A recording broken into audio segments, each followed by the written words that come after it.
apparently, I didn't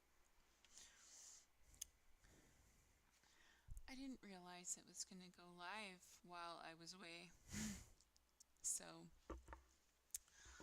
my apologies.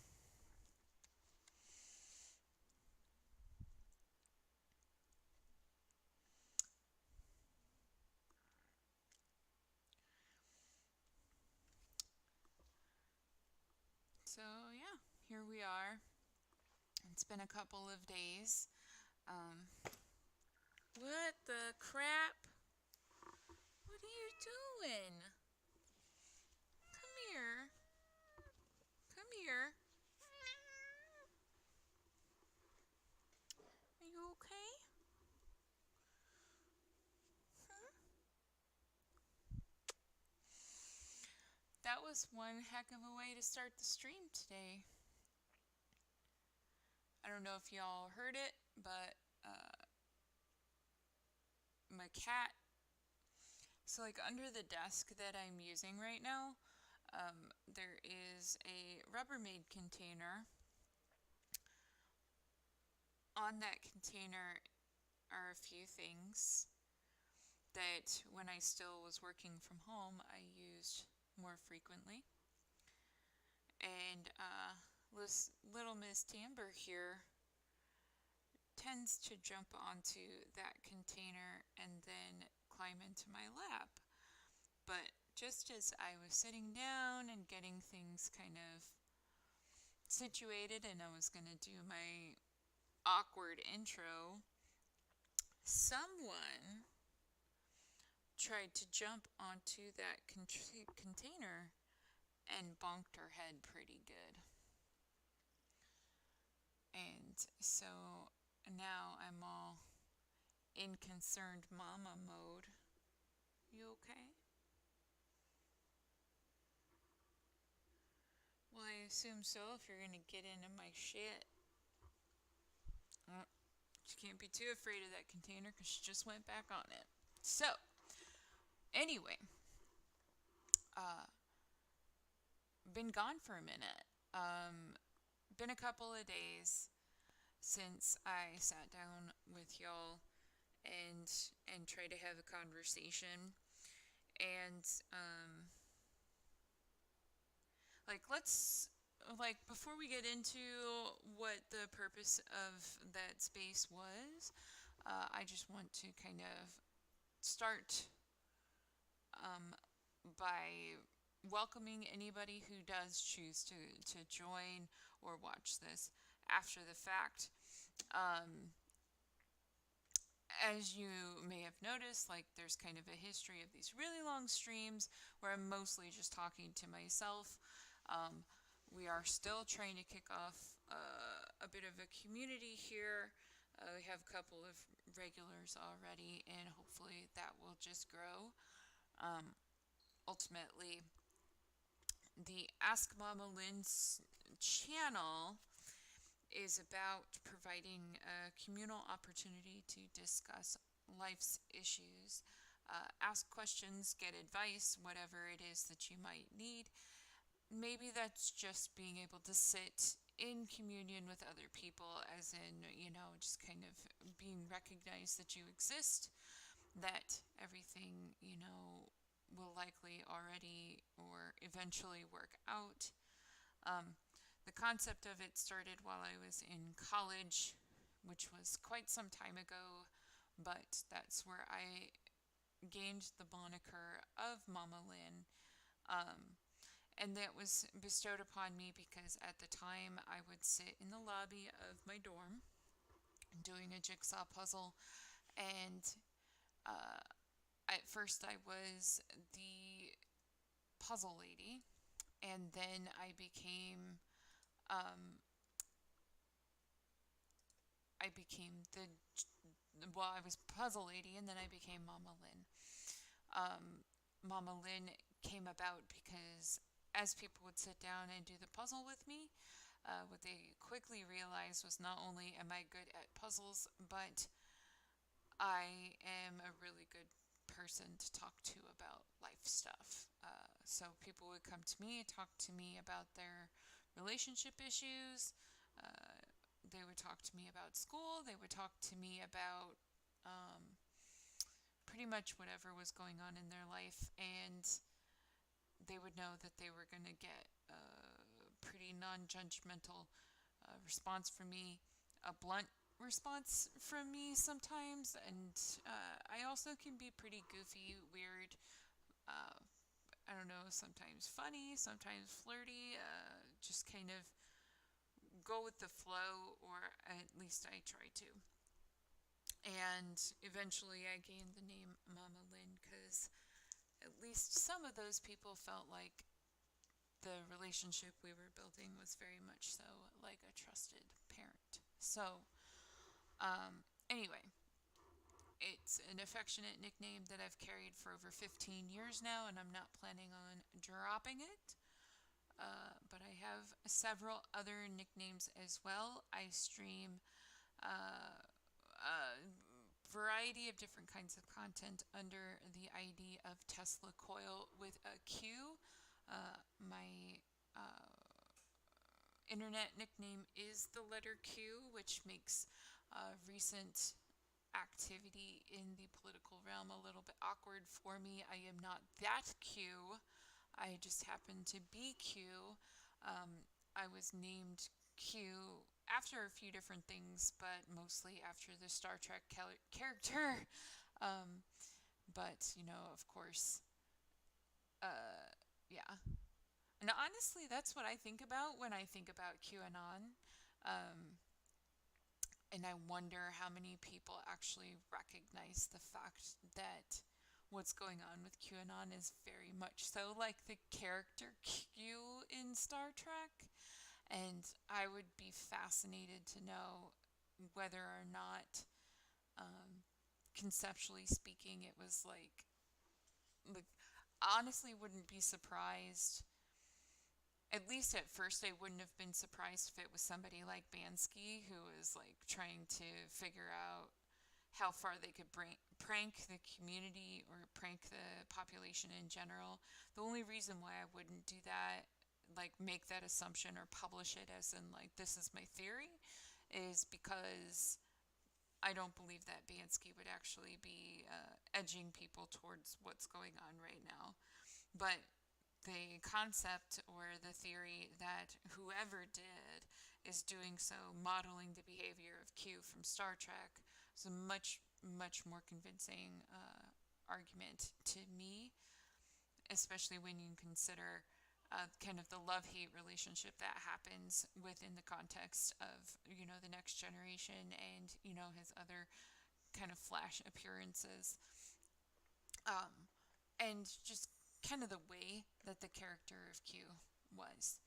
Kind of this all knowing entity that was very mischievous and played a lot of very mean type pranks and also threatened the lives of a lot of people at the same time. So that's kind of where I'm sitting. And that's the first time I've said that out loud, and now I'm kind of like, maybe I should go and publish that on Facebook or something before I lose ownership of the theory.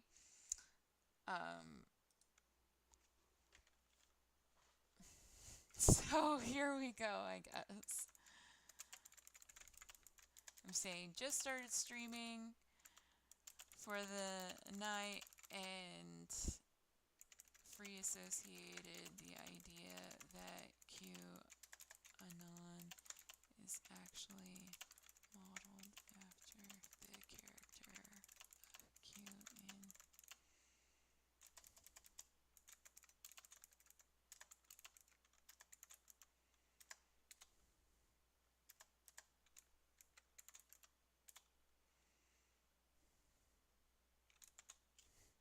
that I'm tagging my brother because my brother is a Star Trek geek.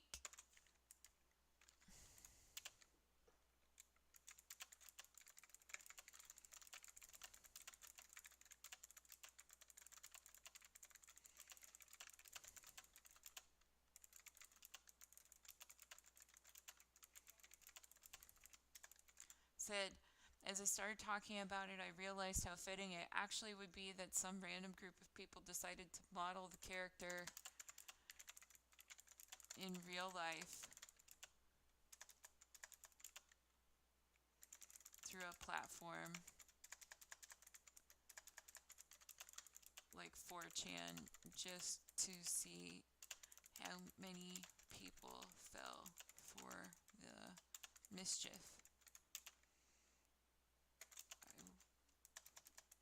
I wonder if they look at what's going on now and consider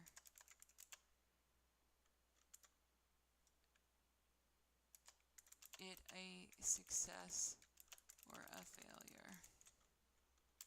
Perhaps a mixture of both.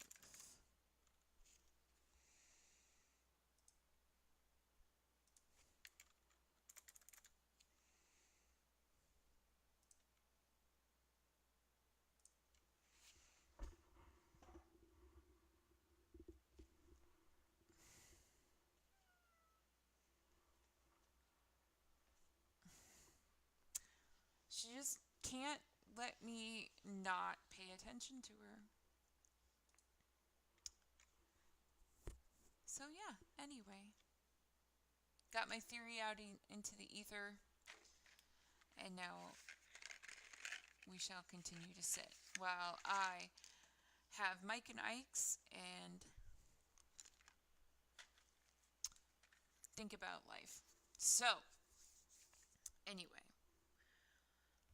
as we continue this, experiment or whatever you want to call it, as Mama Lynn,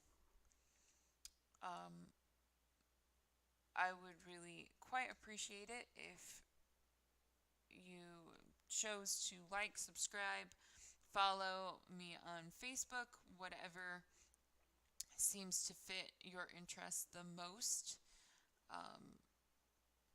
The direct success of the subject matter on this channel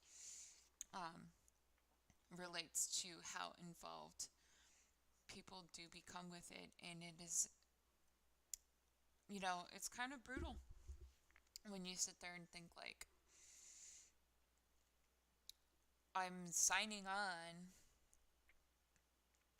and basically saying, okay, open forum, anybody who needs to be here. At least when I was in college, it was like I could play music and I just kind of chilled, and I was doing it at least in part for my own sanity, and I'm trying to bring that feeling into this experience as well, where a lot of what I'm doing is also for my own grounding, because ultimately I think that will make for a more positive experience. So, that being said, I'm going to check in on my peer counseling page. Only a couple of conversations.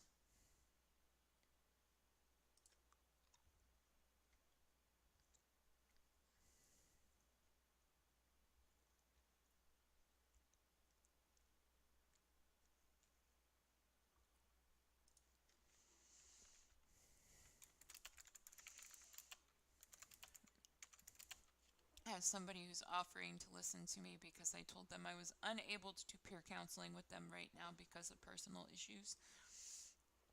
So I have to say I appreciate the offer.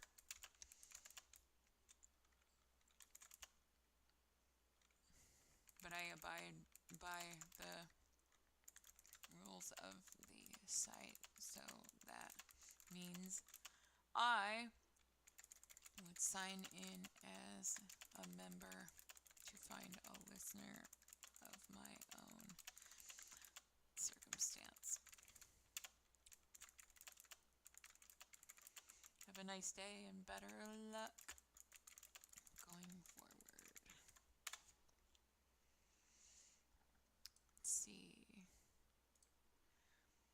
Random person telling me their name. And random person just saying, hey. So, not too exciting there. Um, Pretty warm today. I don't know why. I mean, it wasn't too especially warm outside today, but I guess it wasn't particularly freezing or anything. So, anyway, why did I take a couple of days? I took a couple of days away from doing this for a couple of reasons. One of the most practical reasons is that um, since I had lost my job and I'm doing delivery, it means that I'm doing a lot of stuff like Instacart, right? So the thing about Instacart that is both good and bad right now is that because of the situation with COVID, it is extremely busy. Now, I'm sure that the service is extremely busy in other parts of the country, in larger metro areas and stuff, on a regular basis because grocery delivery is far more common in those areas, I would assume. Here in Nebraska District 2, and I'm just going to keep calling it District 2, um, it's like living in a big suburb.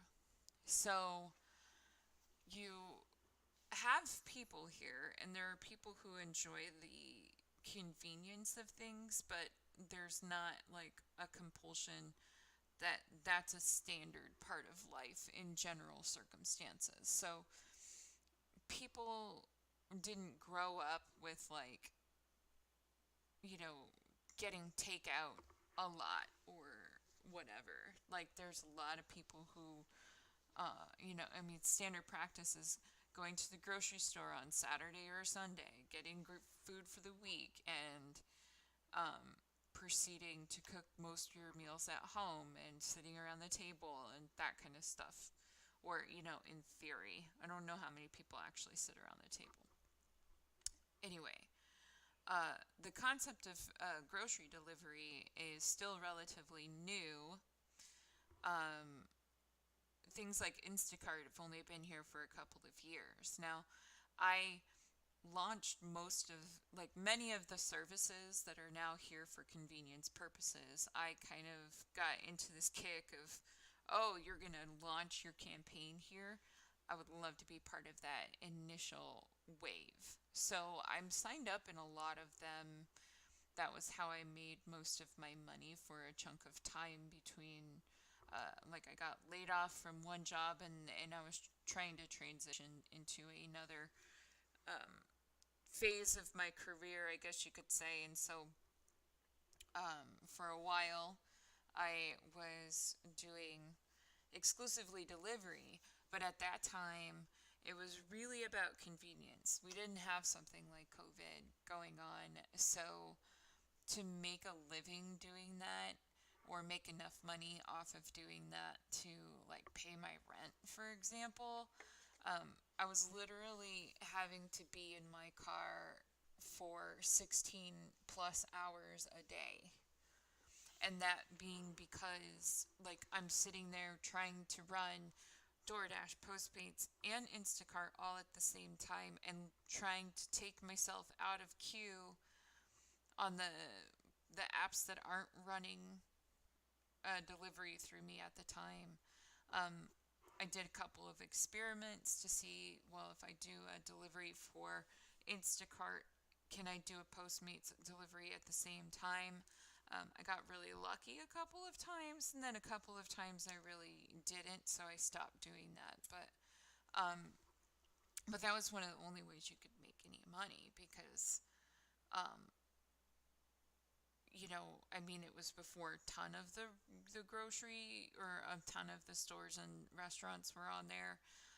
So basically, you just kind of had to hang out in a Chipotle parking lot and hope that somebody decided a burrito sounded good. Um, so I was very tired all the time and very stressed out. But right now, because of the pandemic and because things have kind of evolved more, and local grocery stores had started doing kind of following the Walmart trend of ordering online and going to pick it up at the curb instead of having to go through the store. Um, it like it's become very busy. So now I can usually make enough money to justify doing it within a couple of hours, but you usually see me doing like 5 to 7 hours a day. Um, so what ends up happening though is that we're so busy that towards the end of the day, towards the time that I would typically be wanting to stream, they start ticking the like how much it's worth up, because more and more people are closing down the platform for the day. So like there's not as many people doing deliveries. So you start kind of trying to encourage people to finish the deliveries by the end of the day. And it's a really lucrative time to be active. Um, and I'm trying to sit in more of a set schedule, but my target of 8 p.m., which is right now, uh, it keeps going by the wayside because I am out on the road. And so I was doing that over the weekend. But the other thing that was happening over the weekend is kind of what I wanted to talk about today. And I'm hoping that eventually, like, the procrastinator in me and stuff will stop procrastinating and go back and clip some of this stuff out for, a shorter video, because I think what I want to talk about is going to be pretty relevant to a lot of people. But um, over this weekend, like, I just had a lot of moments where the full weight of my life experiences just kept hitting me.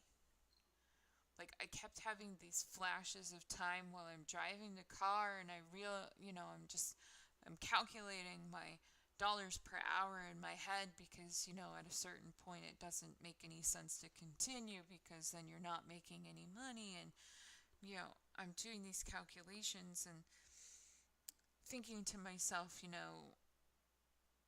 why is it that when I work for an organization, my time, like, organizations will charge over $100 an hour for my time?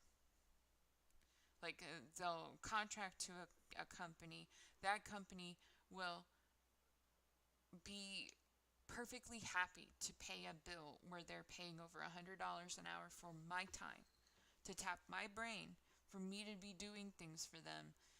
But outside the construct of, a major corporate organization, when I'm just by myself, suddenly my time is not valuable in that same way. Suddenly, like, I can't get anybody to pay for my time at such a premium. Even like when I think about like working independently and working for myself, and I think about like how did I evaluate my time um, when I was doing quotes for like editing work. Like, I had one consistent client, and he kept coming back to me, and he kept arguing down the pricing that I would give him. And I knew that I was less than 50% of the leading, high quality editor pricing. I was like, I'm giving you a steal of a deal because of like who I am. Like, I don't have any names behind me. I don't have anybody that I can say, hey, go talk to this famous person over here or this author over here that you'll definitely recognize by their name alone, and they'll tell you how worth it is to pay me $25 a page. Like, I can't do that. So I charge so significantly less. And the same thing happens with like me doing courier work and driver work and stuff. Like, I realize that some of this cost that people are willing to pay these other organizations goes to the reassurance of the branding and the recognition and the the insurance and the fact that like there's a guarantee of refund and all of that kind of stuff where I can't necessarily give them all of those same bells and whistles.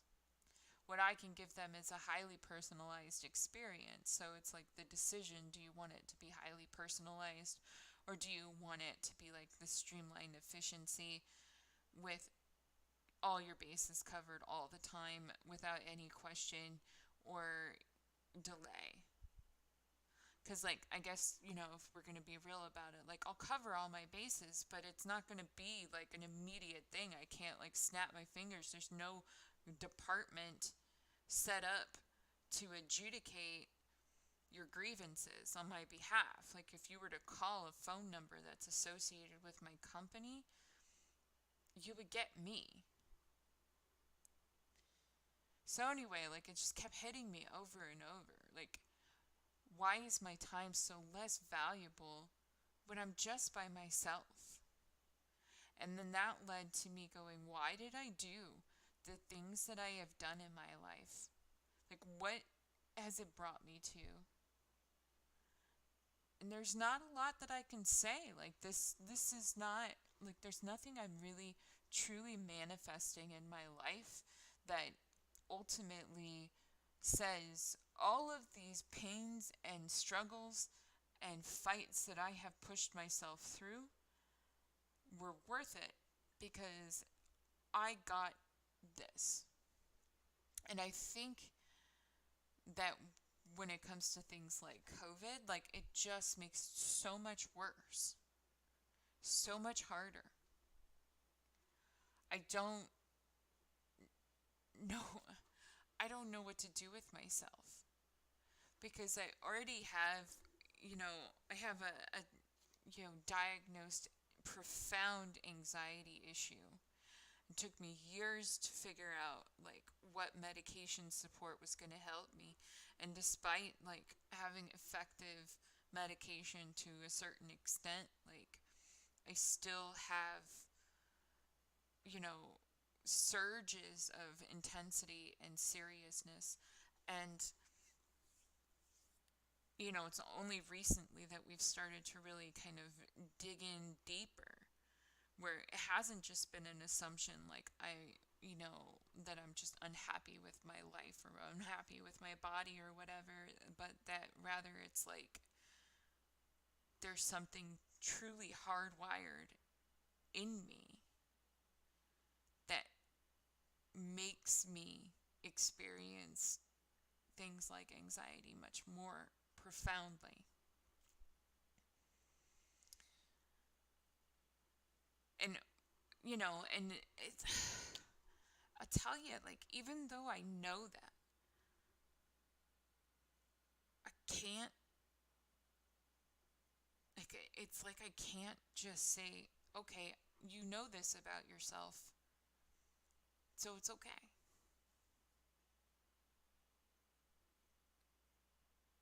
Like, I was driving around and what was hitting me pretty hard today or this weekend. I I know somebody who tested positive for COVID.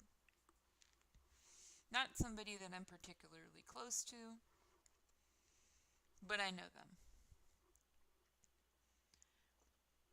This person kind of made a big deal out of the limitations that they put on their life because of their diagnosis. At the same time, they were talking about things like Parlor, which but prior to this I had never heard of before. And that inspired a whole rabbit hole thing about if I'm a progressive and I know how I get my news, how is it that a conservative person or a liberal person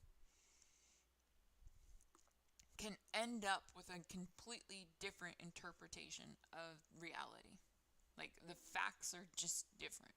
How did they go down that path in the first place? Like, because I feel like the way I went was so common sense and so obvious.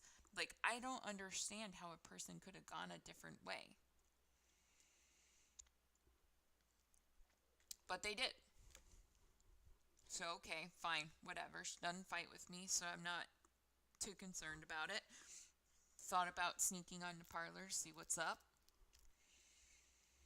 Haven't done it yet. Maybe I'll stream it one day. So,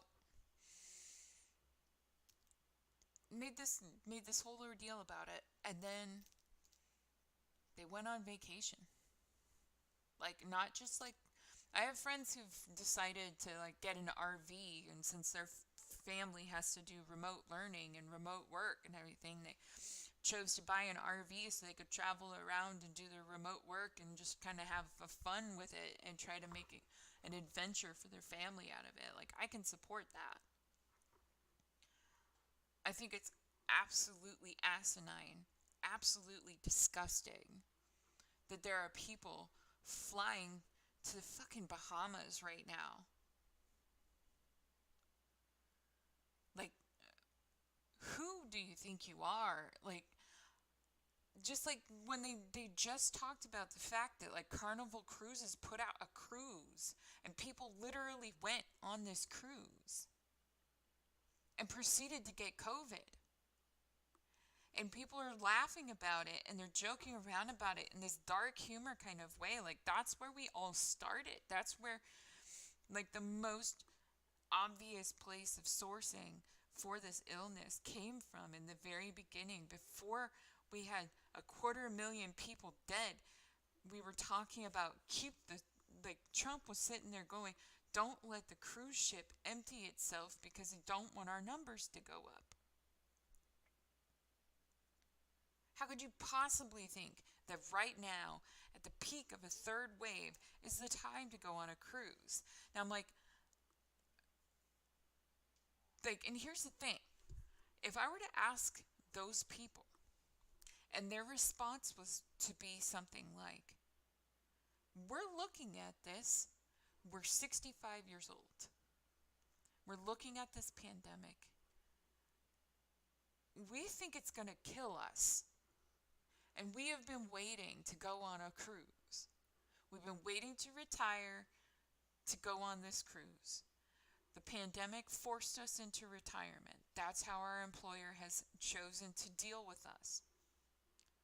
So this should be our golden time. This should be when we're going on vacation, but we are stuck in the house and we don't have like this invincible feeling that a lot of younger people have. We don't have this, well, I guess next year will be better kind of feeling. We have this feeling of we have to do it now. Like, if they were coming to me with that reasoning, like, I would understand it so much more. But that's not the reasoning that they're giving. They're giving reasonings like it's a conspiracy or that the pricing was just so amazing. And they're so completely just I can't even think of the right word for it, because it's not jaded. They're not just so far down the abuse protocol that they are scarred over. They're just unfeeling about the fact that the prices are so good because people are dead. And then they want to post those pictures up on social media and be like, look at us, look where we're at, look at this beautiful ocean. There's a part of me that hopes that those people don't get to come home. Not as in like, I hope they die there, but like, I hope they get stuck. I hope that what happens is they thought this was going to be such a great idea. They left the country and now they can't come back in because they have to test negative to come back in the country, and because they left when they were positive, they can't come back.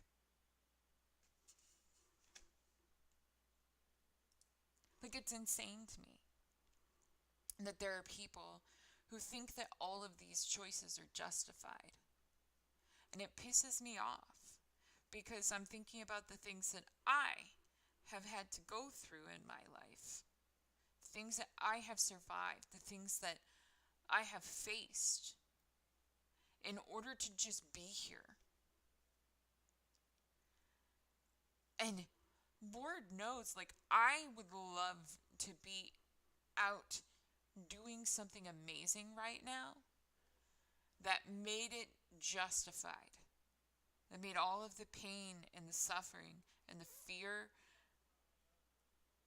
justified.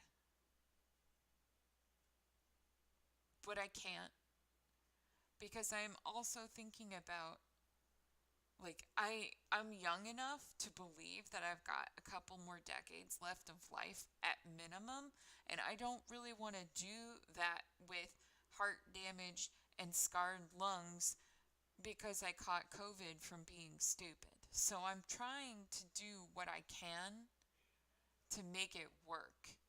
But this weekend was just so hard for me. So I'm kind of going to go through like a TMI thing, and I know nobody's watching me right now, and maybe at some point this will come up. I don't know. But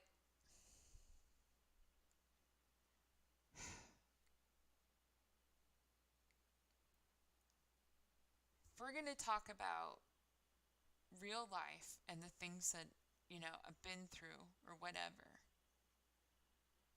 maybe the context is important. So I've already made a couple of references to it. I've told the story in public before. I have vlogs out there for people who really want to get into it. I have a blog with pictures, the whole nine. But my life has been boring, but not boring at the same time. I haven't been able to really hit a stride when it comes to something like a career. I keep thinking that I know what I want to do. And even when I actually seem to be moving in that direction, something comes up and tells me that I was wrong. So I'm not settled in any kind of career, which makes it really hard when things like the beginning of my whole life chaos really started happen. Because what happened with me, I've been out of my parents' house since right after college, and I struggled and struggled and struggled. I moved out of their house when I made $8.35 an hour. I still paid for me to have medical insurance because I have a chronic pain condition, and that chronic pain condition doesn't get treated really by anything other than epilepsy medications and good thoughts. We've not found anything that truly helps. So we established that I have, a healthy baseline pain level of a normal person's 4 on the 10-point scale. And I've been living with that for most of my life. So when I'm getting through all this and I'm grinding through this, and I got my first professional job in like 2008, I thought I finally was starting to make something happen. So I put everything I had into that job, even through the death of my past partner, even through facing the reality that is being a fat person in a normal person's world and having to deal with the assumptions that people make about you within the professional realm, plus the fact that I have socialization issues and anxiety problems and all of this stuff like doesn't cohesively work with like a standard corporate life. Like I still tried, like I really tried to get in and assimilate and be what I was supposed to be. But I was also doing what every person who doesn't make a ton of money does. Like I keep things like medical insurance on the books in case there's an emergency, but I don't use it. I don't use it because I can't afford to use it. I can't afford to use it in the way that's like regulatory, right? Like I can't, up until like Obamacare came in and made it so that I could go and have preventative care visits without having to pay copay. I didn't do those things. I didn't go to the dentist for 10 years. I didn't go to the eye doctor for years. I didn't have, a gynecological exam for years. But in 2012, in 2011, I started dating somebody. And I was 100% in love with this person. Thought I was going to marry this person. Thought every decision that I made was effectively meant for our life together. And he begged me to go on birth control, which I had always said I wouldn't do. But I did because I loved him and I really wanted to make the effort equal. Like I was doing my part to keep my job and do what I gotta do. He was treating me so beautifully and treated me like I was so worth it. And he was going through law school and it was like, okay, well, if I can just keep this going, eventually everything will work out and it'll all be worth it. And then he dumped me, completely shattered my heart. And just a few months later, I had my first surgery of all time to remove a rapidly growing dermoid cyst off of one of my ovaries.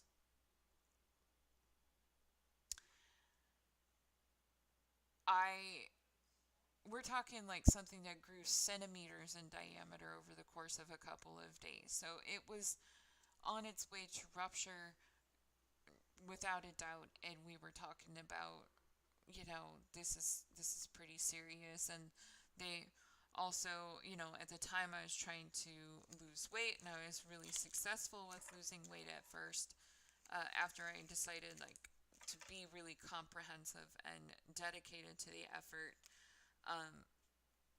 But the weight loss was causing me hormone problems. My pills were causing me hormone problems.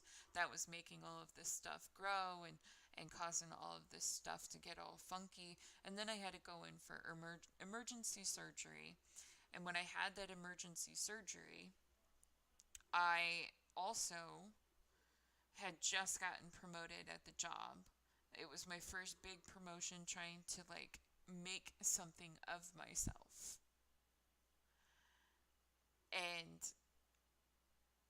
going out for that surgery and then coming back and having to train for this new job while still dealing with pain, still dealing with everything, still trying to do training while on pain medication because the after effects of the surgery were so severe.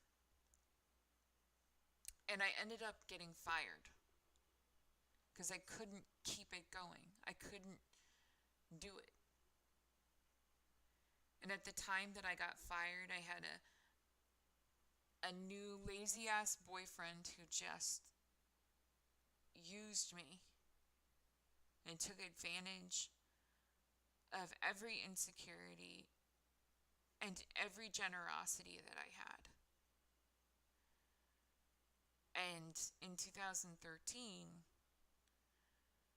I was heavily medicated for psychiatric problems because my grief stricken depression that we've talked about in previous sessions had gotten so seriously bad. And then I lost my job, and I was in constant, intense pain, and no doctor was paying attention to me. They just said, "You have fibromyalgia and you're taking all these medicines. You're fine. You're fine." And I started having, frequent flyer status in the ER, and it got so bad that I thought I wanted to kill myself. And so then I'm like asking for help and still not really getting any good help. And then I eventually end up in the hospital, and they discover that my entire abdominal cavity is infected. And it's infected because my previous surgery had gotten my intestines attached to my ovary on the left side. And so it was a disaster. But then my doctor that did the first surgery wouldn't go check. And it's just this back and forth, back and forth, back and forth. And all of those details can be looked into in other places on the internet, because the grief of going through this entire experience was so profound to me that I had to talk about it.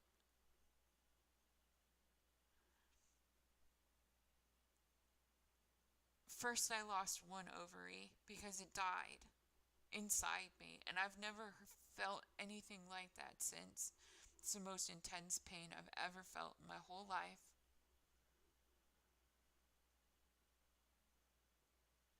They told me when they took it out, like we were planning on taking everything out, but they were able to save things. And then my doctor at the time, I had switched doctors, and the new doctor said you have a better than 50% chance within the next 5 years of having to have the rest taken out. But you know, this is kind of your window of opportunity to have a kid. And at the same time, I'm still trying to lose weight, and I'm still trying to make progress happen. And it's like every time I lost over like 30 pounds, I end up in the ER with another ovarian problem, and it's just back and forth, back and forth, back and forth. And the last time that happened,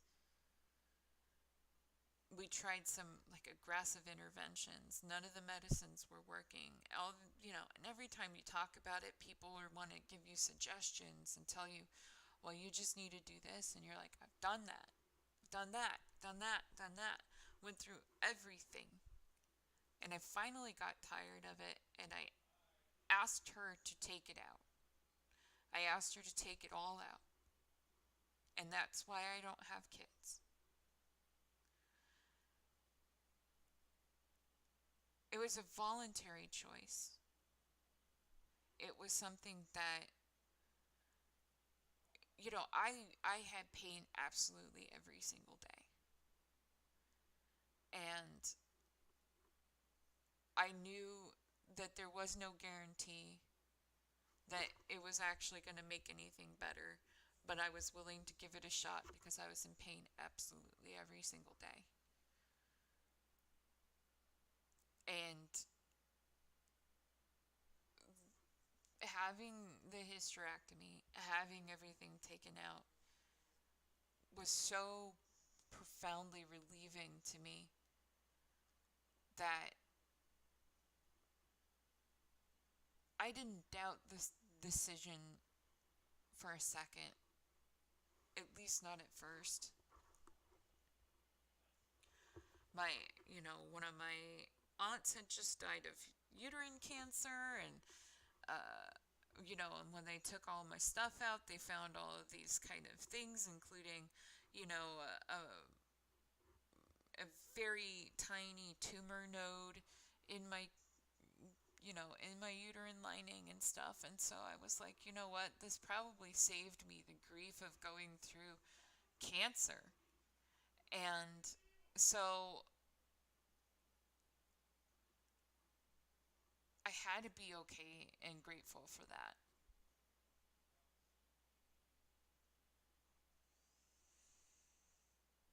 But there are still days, still times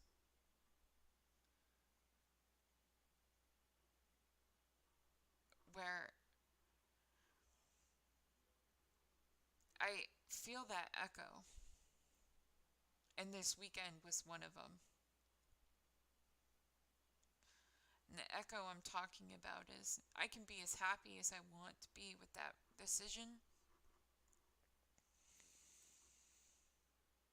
but I also know that I will never, and I'm 38 now, so like the time for this is even pretty much over anyway.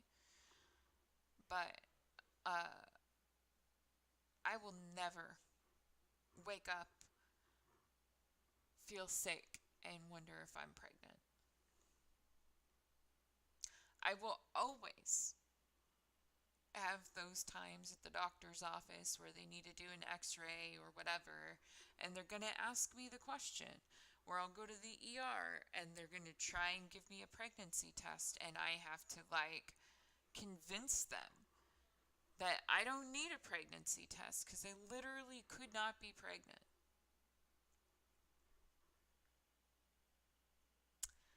And I was driving around this weekend thinking about COVID, thinking about this person I know who's on vacation, thinking about all of this stuff that I have survived and gone through, thinking about the fact that I just lost yet another job, lost yet another opportunity in my life that I thought was going to become something. And now I have to start all over again.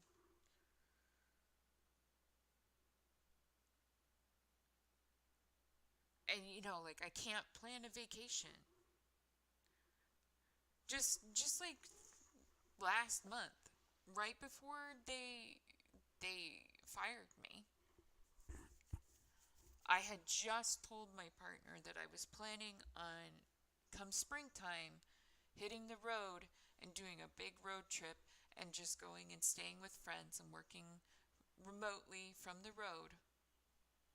Because why, just like my friends who got RVs and they're running around, like why would I stick in one place if I could work from anywhere? So I was all ready. I wanted to do that. And then, of course, like not only had I already used the entirety of my savings because my partner had lost his job and has not had meaningful income since, but also I lost my job. So even if I could figure out a way of recovering from all of what I did lose already, that I had been saving for this purpose, I had no means of, financing the rest of it. I couldn't like plan for it or save for it anymore or anything like that because my income got cut by 2/3.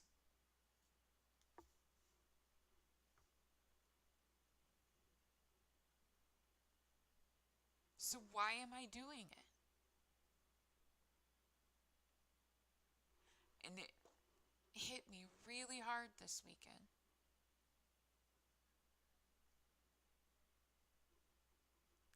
Hit me really hard that like it feels like I don't have anybody I could talk to about that.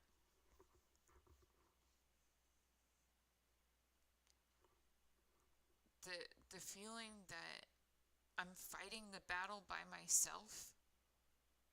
It's like a awful group project where you're certainly the only person doing any work.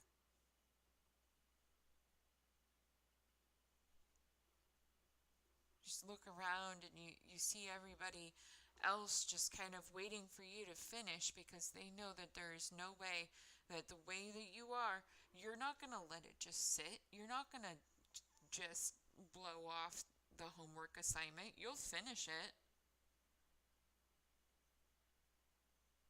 And they don't see a clear avenue for you telling the professor that they didn't do anything of it. So they know that if you get an A, they'll get an A. So they're just waiting for you to finish. Just waiting for you to carry them along. So that happened to me over and over as far back as I can remember.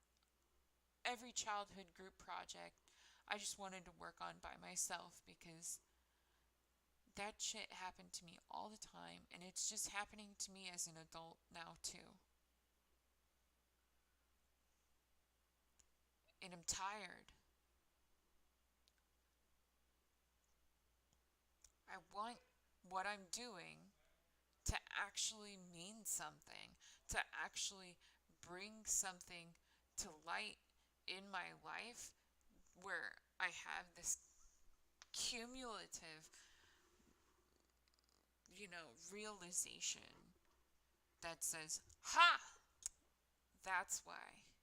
That's why I did that for all of that time.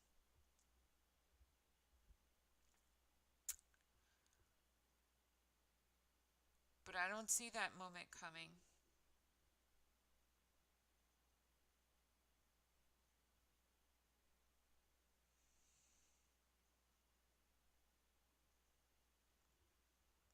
So, anyway, that was a long explanation or whatever. That was a long talk about it. Probably nobody will watch it, but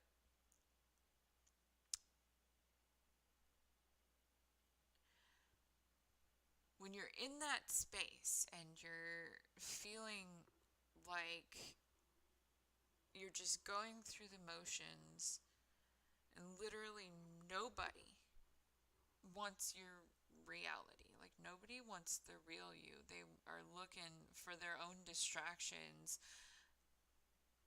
Sometimes you just can't be the distraction. I thought this is a terrible time for me to be trying to go and talk to anybody. So I didn't.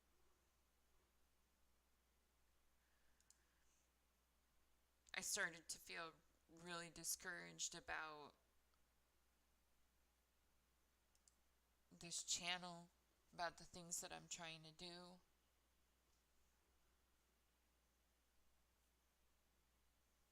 Thinking about how invisible it feels.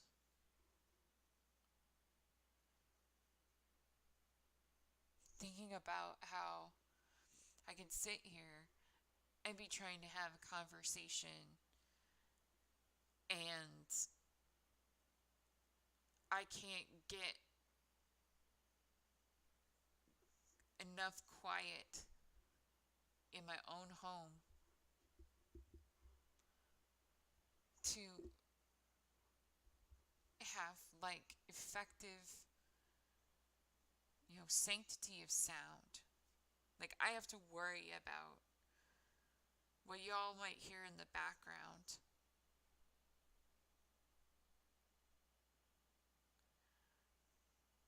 And I don't like the fact that when the situation is reversed, I'm thinking about it and like I'm trying to be respectful. I feel like I'm always thinking about what other people need and what other people would succeed with. And then like when I look up and they say, hey, I could use some help, like there's nobody there.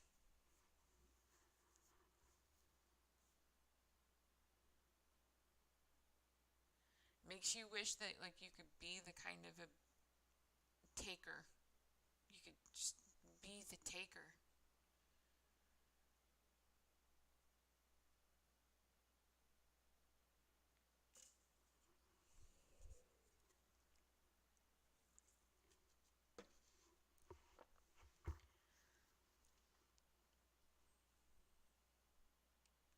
So it's like a secret, but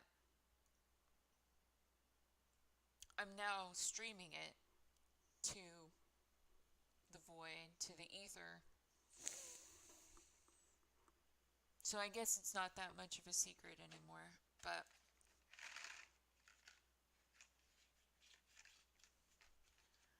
it'd be curious to see, if anybody I knew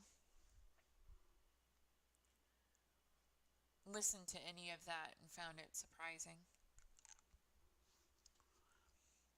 I mean, just today I had somebody tell me that they really admired my dedication to taking care of myself. And I just remember thinking,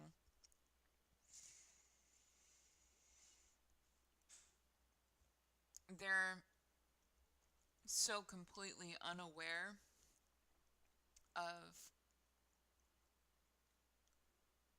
what I'm doing to myself.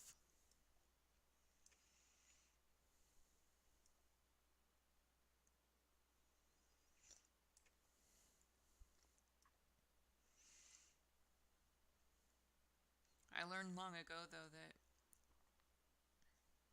it's better to just let them believe whatever they're going to believe than to try and be honest and burst their bubble, because all that happens when you burst that bubble is they disappear. They go hunting for the next best example of whatever it is that they needed to see in you.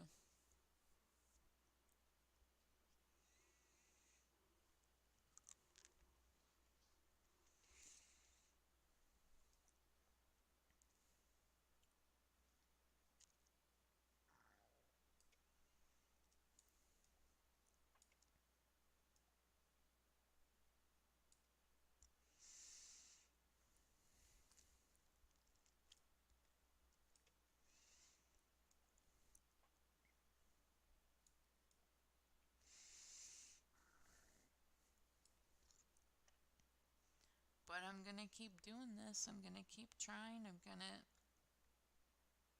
whatever it is that I'm doing right now, because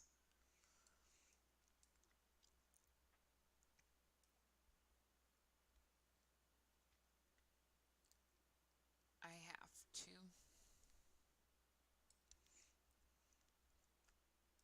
I don't know. I don't know how to put it. It's like,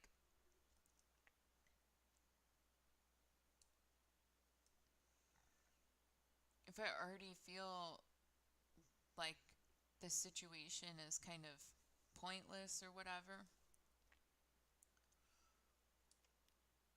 what kind of harm am I really going to be doing if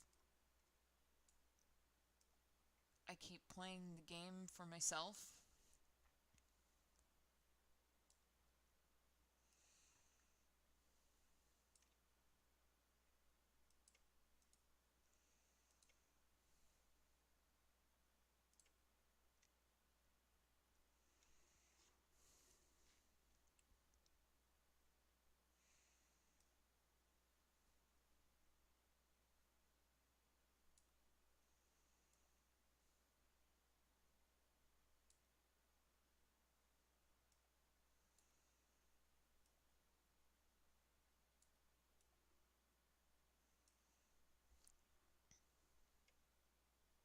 I don't know.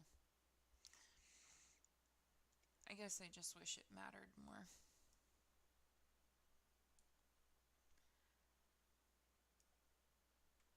There are definitely days where I'm like, I don't know how I am supposed to do another 30 years of this.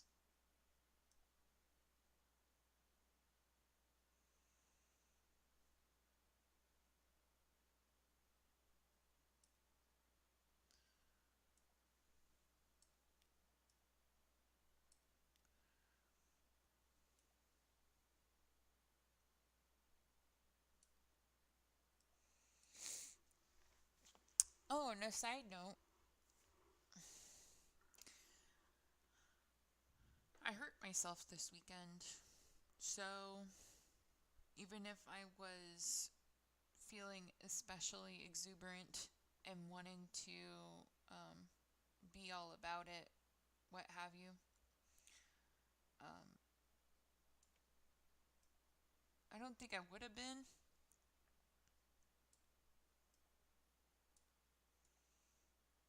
I'm kind of curious if you can see it, so I'm gonna, well, a little bit.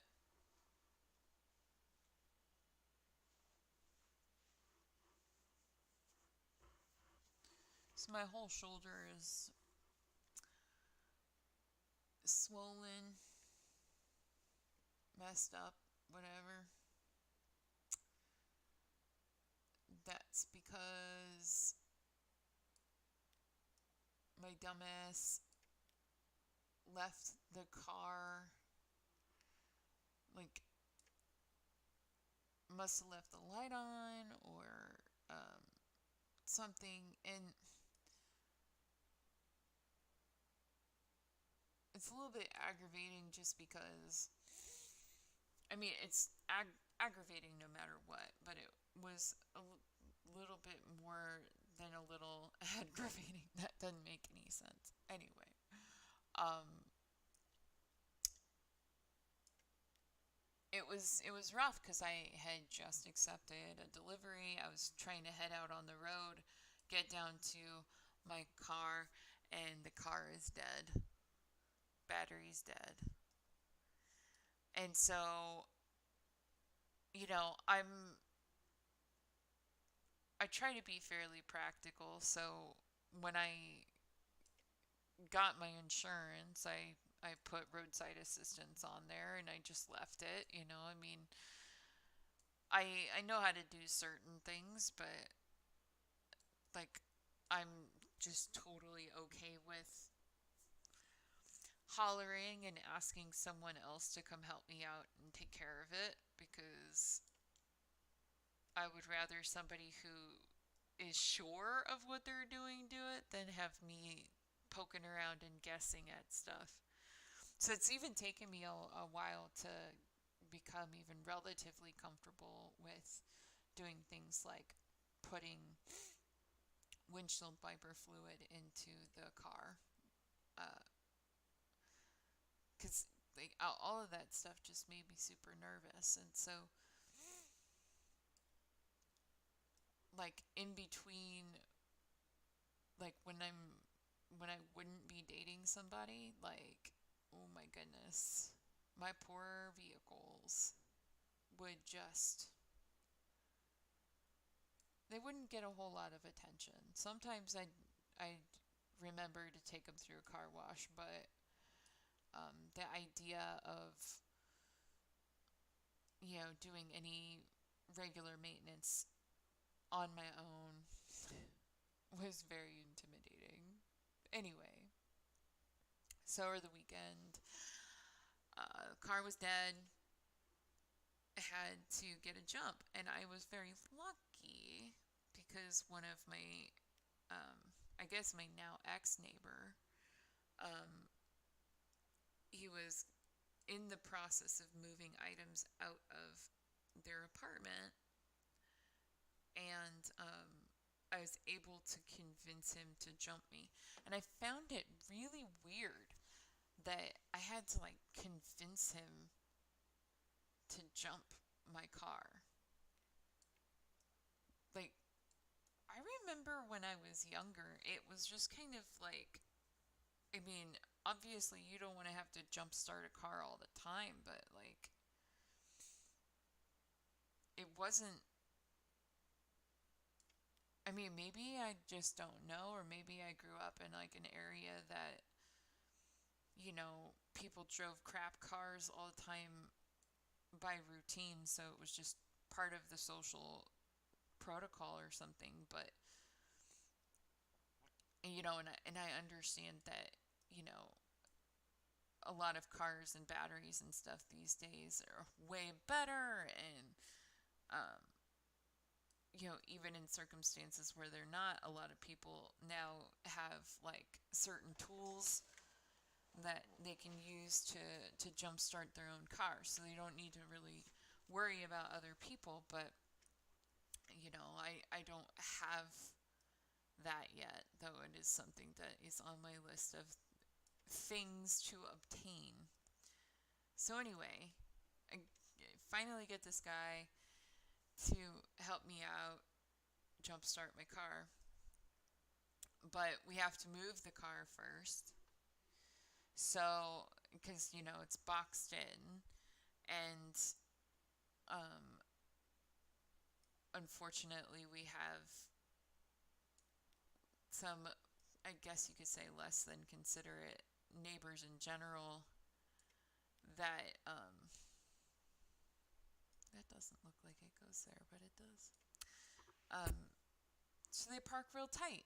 They park real close to your car, and that makes it really difficult to navigate some of these issues. So anyway, in order to jump my car, we had to pop it into neutral and then roll it out and then set it up for the jump. So me being the kind of person that I am, I had just spent 5 minutes asking a number of different dudes. They got a U-Haul truck out there. We got a couple of different guys working on this move, and they're giving me excuses as to why they won't help. Like, their default was, we don't have jumper cables. We had to clear our car out so that we could use all the space. And then when I replied with, like, I have the cables, I just need the other car, so that I can actually jump my car, then the story as to why they can't do it changes. And so I'm starting to feel really disappointed in humanity. And eventually, I ended up getting somebody who would help me out. But when we were getting the car moved, I'm thinking that the guys who are currently, standing towards the back of my vehicle are going to help me out, at least with, navigating, rolling it back into a position in which I can jump my car. And I'm in a hurry because I am supposed to be delivering groceries. And so I just get to it and I roll the car back by myself. And so they're kind of watching me incredulously. I'm not sure why, because I'm bigger than a lot of men, and I'm certainly strong enough to push a vehicle that's in neutral. So I did. But the problem was that these guys that I thought were going to assist behind the vehicle weren't. So then, as I'm rolling the vehicle back, the vehicle gets over this kind of apex in the parking spot and then starts to uncontrollably, roll backwards. Like, it speeds up and starts sliding backwards. And that's exactly where their U-Haul was. So it's heading straight for, it's collision course with this huge truck. And this is our only, all these things flash through my mind. And I just go, oh shit, oh shit, oh shit. And I threw my entire weight into my open door. Like, my driver's side door is open. And, because I'm expecting to, like,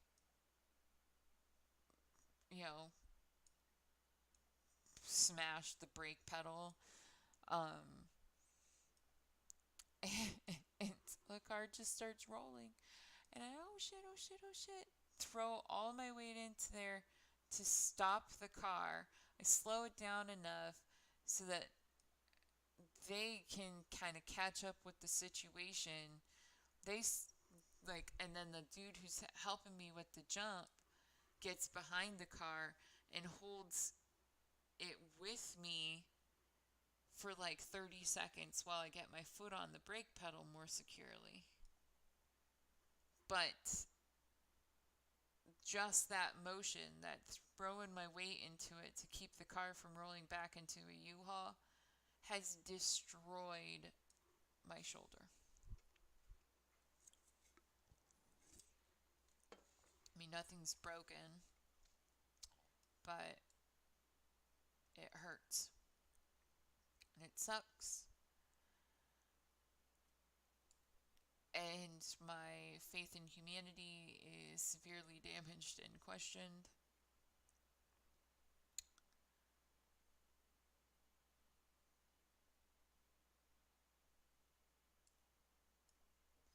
So it's kind of a mixture of all of these things that I've been talking about as to why I decided, I'm not going to come on to the weekend.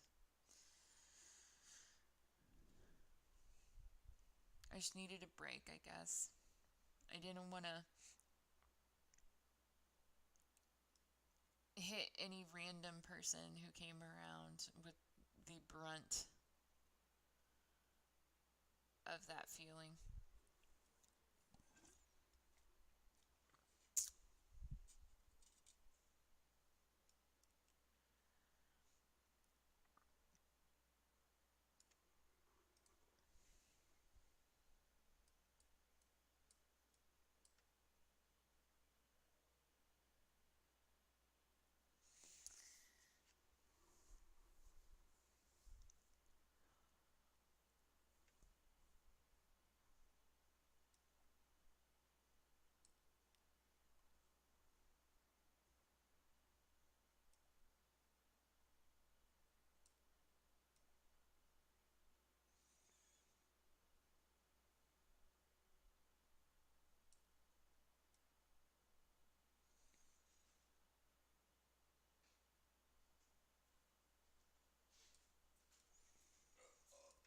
Thanks.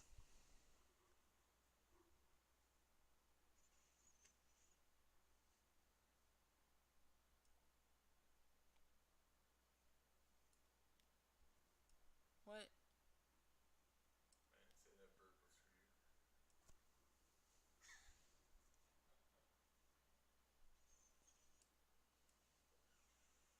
burp was for you.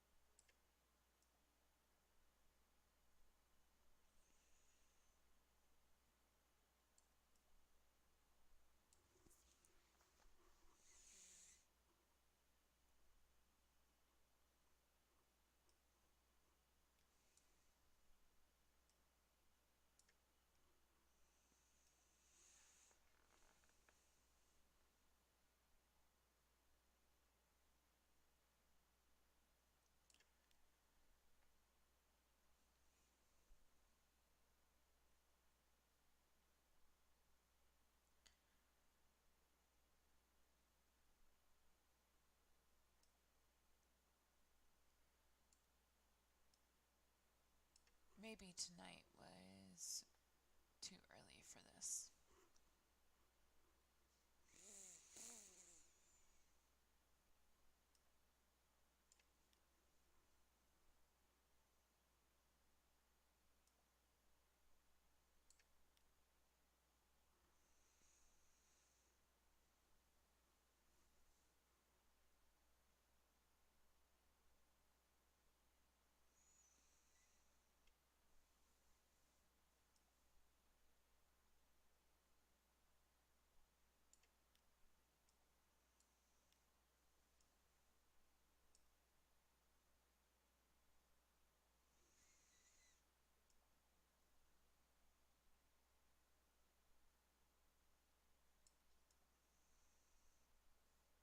I don't know what I'm going to do tomorrow, though, because, like, typically I would be expecting to um, do deliveries.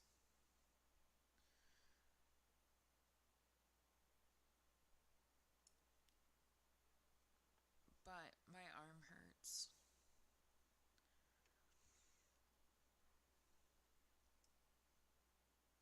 And I'm not feeling particularly hopeful.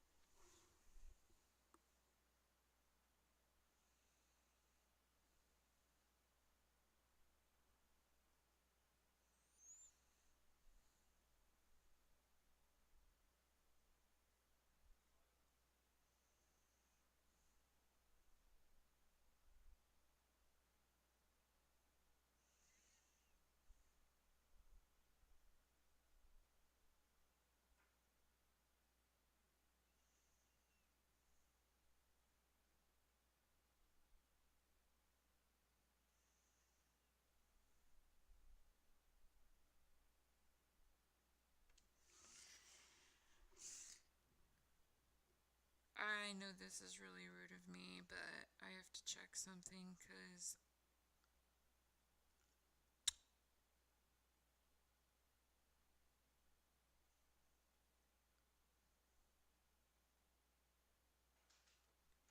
I thought I just saw.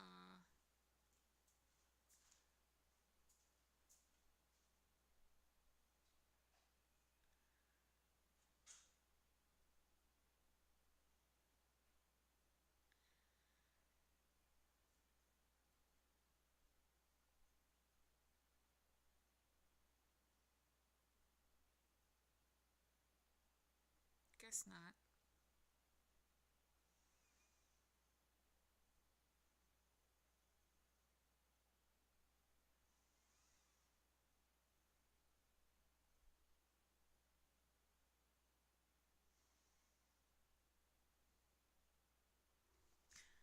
For a second there, I thought I saw an authorized purchase of like a new PlayStation, like a PSN subscription, and I was a little concerned there for a second.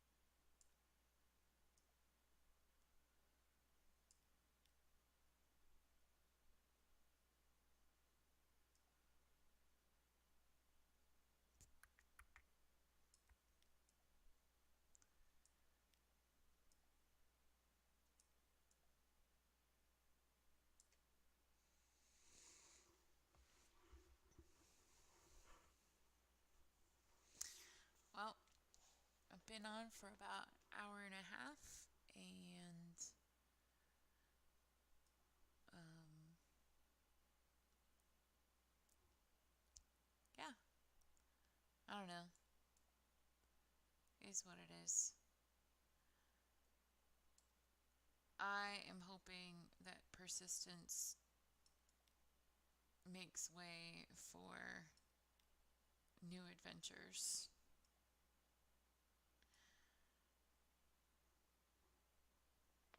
That, or, I just tell a bunch of embarrassingly detailed stories about myself, leave them in the ether, and then I walk off.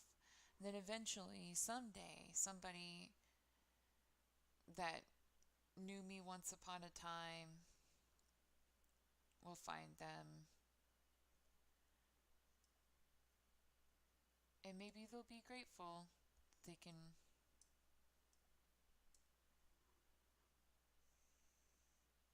I don't know. a lot of times what I end up doing with stuff like this is like what I really think about it is kind of like my Facebook feed in the sense that uh, I don't think about it in the context of it needs to be,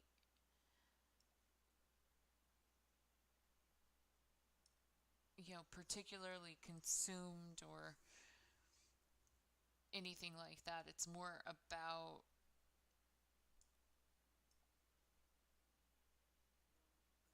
leaving some doors open for myself in the future. Like leaving them open in such a way that, like, if I look back when I'm 70 years old, I can experience my brain, I guess. I don't know if that makes any sense, but I'm like, I'm not doing, like, there's part of this that I'm doing as, a benefit to others. But, like, when I'm talking about my own story or I'm talking about my feelings or whatever it is, the focus of capturing those free associations is far more about, a year from now or 15 years from now or whatever it's going to be. If I look back on this and I watch it or I listen to myself or whatever, I'll be able to kind of reconnect with where I was in my thought process, like where I was in my personal evolution when I made the video.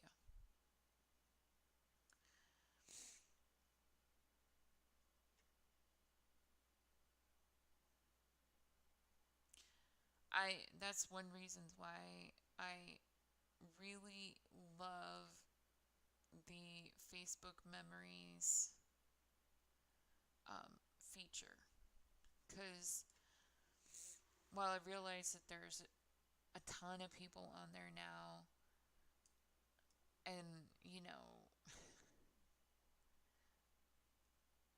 nothing strikes me weirder about social media than seeing like a bunch of people in their 60s complaining about like Facebook when it used to be good, and me sitting there thinking like,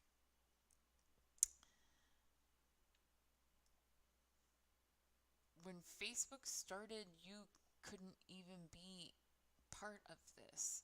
So whatever you're remembering is like third generation Facebook. It's not even, because it was just one school first, and then it was uh a chunk of schools, but in order to join you had to, like, your school had to register their domain and their server so that you could be verified as being an active college student, and your email address that you used had to be the one for your school, and like all of these criteria that, like, they know not those things no longer exist. Like, I signed up at that point in the Facebook evolution, and you know proof is in the pudding. Like, if you look at my login now, it's my email address that I was assigned, or when I guess it wasn't really assigned to me, like, I gave it to myself, and I broke the rules when I gave it to myself nonetheless, like, because our school said like you had to sign up with a certain naming convention, and of course, I had to be unique and I signed up with my general brand name, which is Quasita. And so it is that on the old school server. And it's so old now that they have actually decommissioned that server. So, like, thankfully, you could have more than one email address attached to your account because you can't remove the original email address. But I literally can't log into that email address even if I wanted to because the server no longer exists.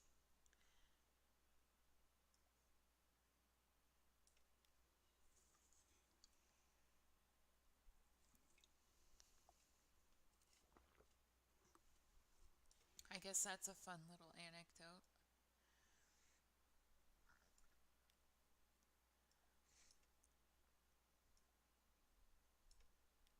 It's one I like to share too. I've told people that um, several times now. The whole, I signed up. Like I think my sign up here was 2005, and unlike a good chunk of people that I know, I have had the same account since 2005. So that's one of the reasons why the Facebook memories thing is so fascinating to me because it's actually showing random, experiences and things that I chose to post over the course of the last almost 2 decades.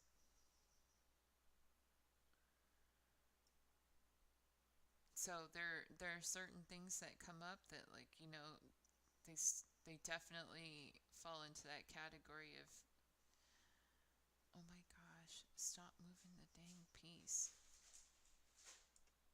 They fall into the category of things that, you go, I forgot that happened, but then you re-experience it again.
Hello.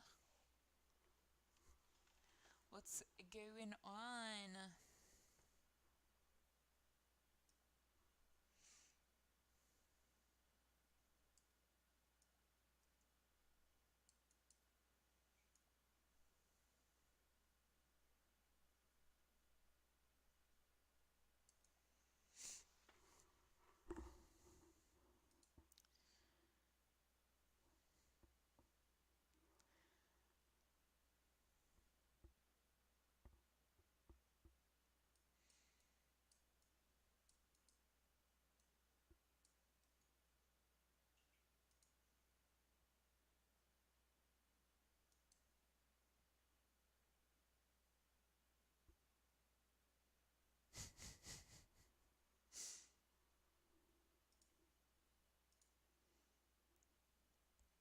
That's funny.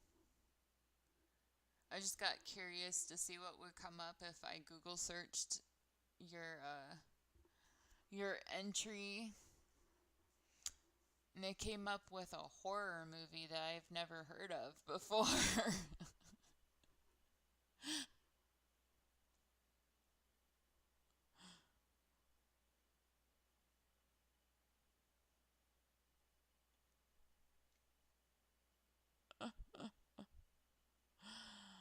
This looks like something that I should probably read reviews on.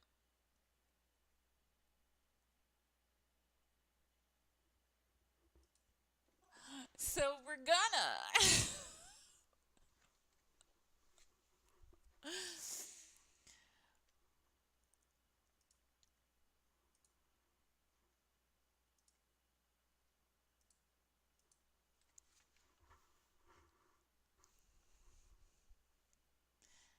It's a total change up.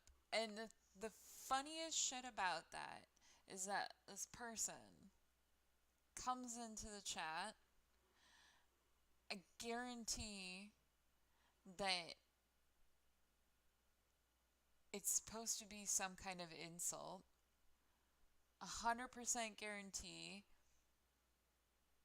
they don't, like, they didn't read any of the description.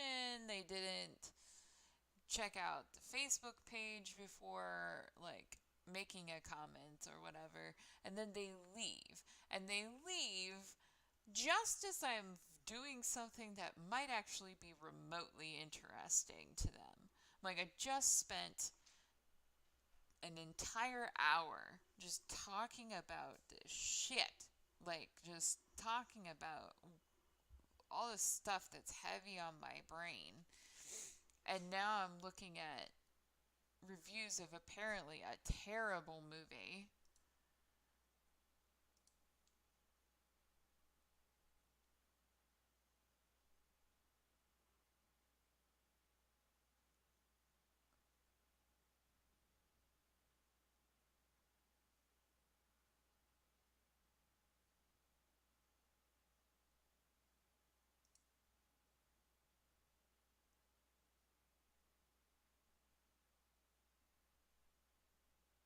The movie is obviously straining to eke out every cent of computer graphics the budget could allow, but they greatly missed the mark. Now, now you know we have to go see what Z looks like. Because if Z is a character that is computer generated, I want to know. It can't possibly be better than my favorite B-roll horror movie, but let's see here.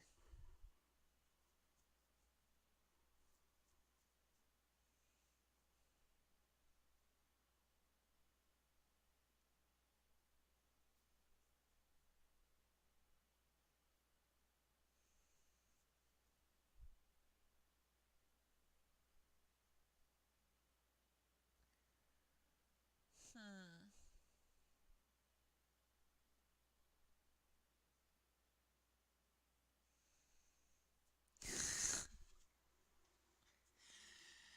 I've never seen this movie, but then I tried to look up the letter Z to see what position it is in the alphabet. This came up and took away my letter, so I'm upset, man.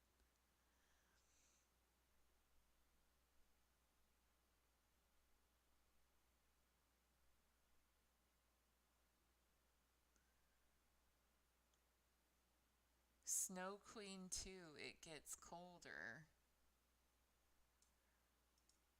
So I love terrible horror movies. So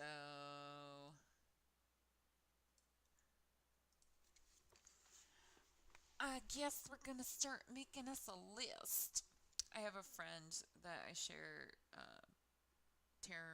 terrible movies with, and so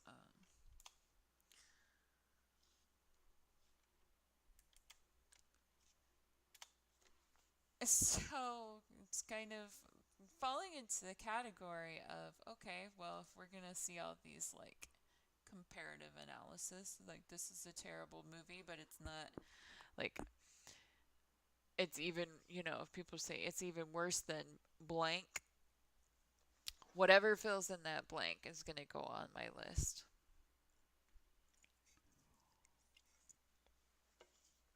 I'm a little bit angry that I wasted an hour and a half watching this. The CGI was laughable, the acting was poor, and the plot and character motivation, logic, and behavior was absolutely nonsensical.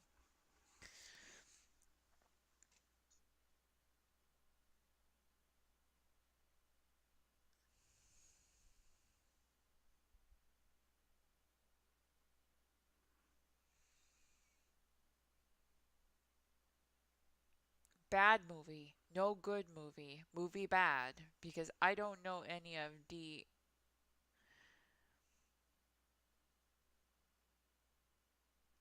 whatever, something bad movie.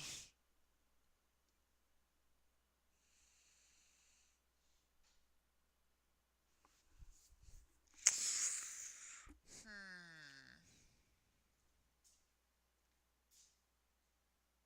There's another reference to Snow Queen too. It gets colder.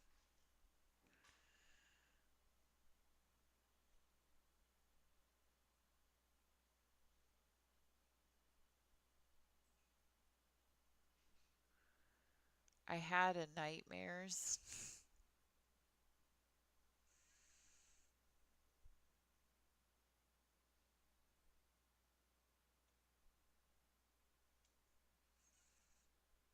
Hmm. Those were less entertaining than I was hoping. Really thought there might be some hope.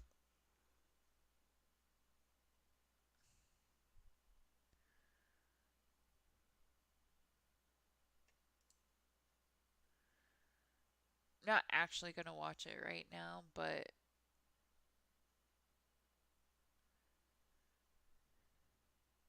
so it's on Amazon Video. On Amazon, it's got 4 stars. Oh, a Shutter original. That kind of explains it. So, like, I don't think anything I saw that was labeled a Shutter original would be something that I would expect to have any kind of significant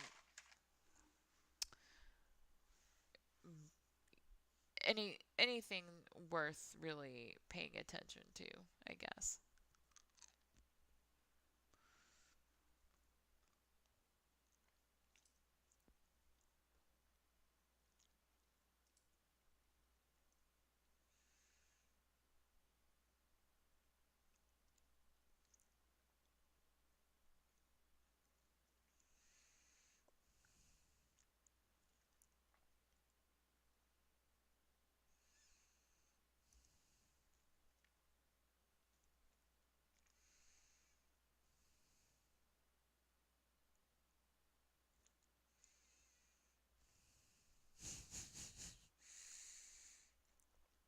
Only once a wonky psychologist who believes in demons calls them do they show up.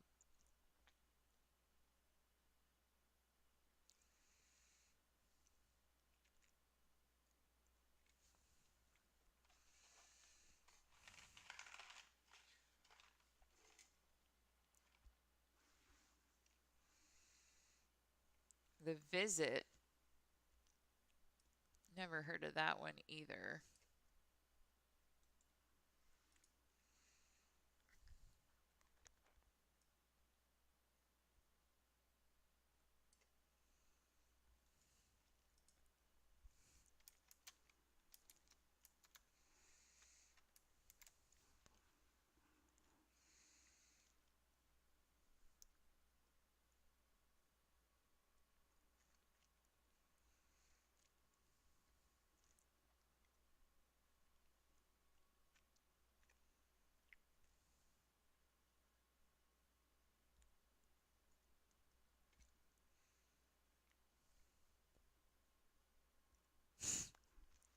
I wish I had checked IMDb reviews before renting this low rent turd.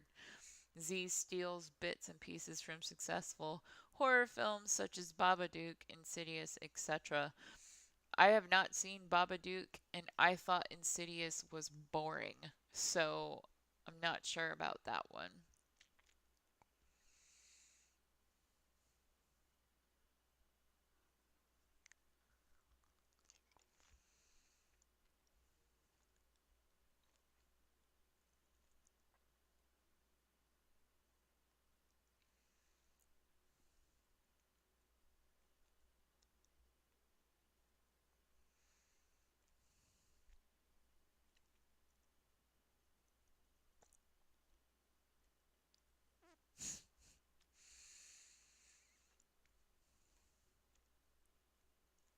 As pointless as an umbrella that doesn't open.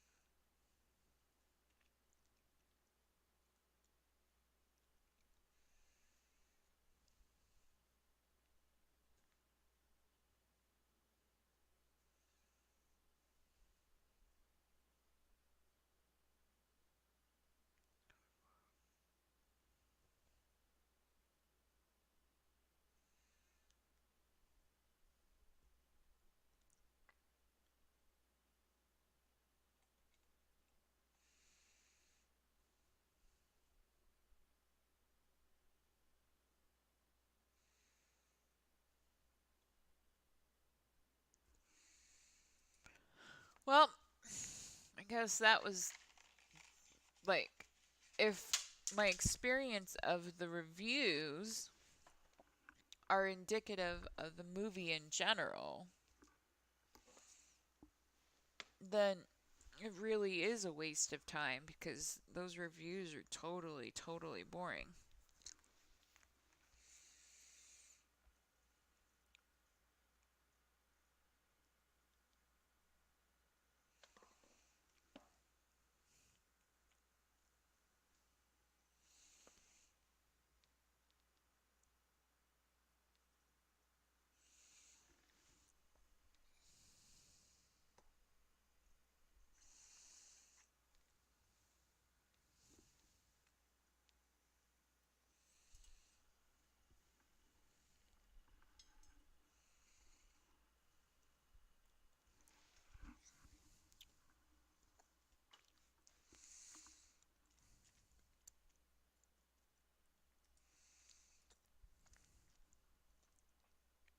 Oh, well, I guess.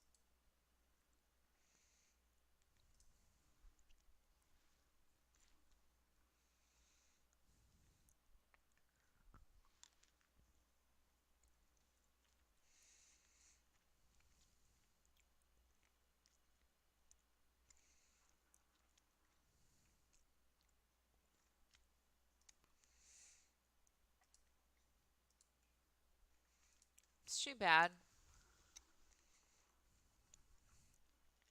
It would have been nice to have at least a little bit of company for a conversation, but I don't want somebody who is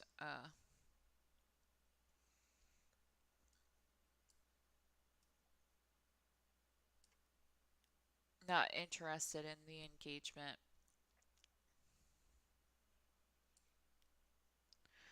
I think that's probably going to be end up being the hardest part is like you're trying to get involved, but you're not trying to be.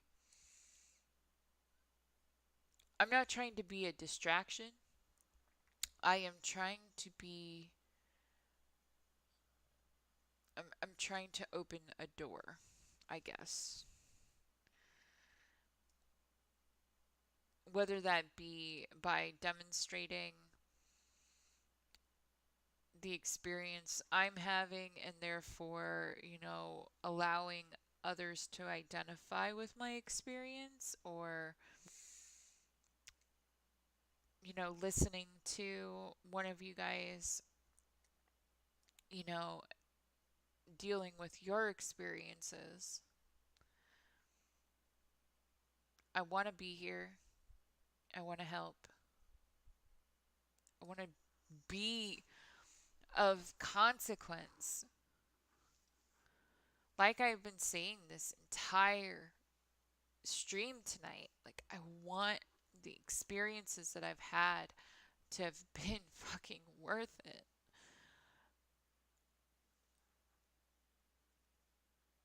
It actively hurts to be me.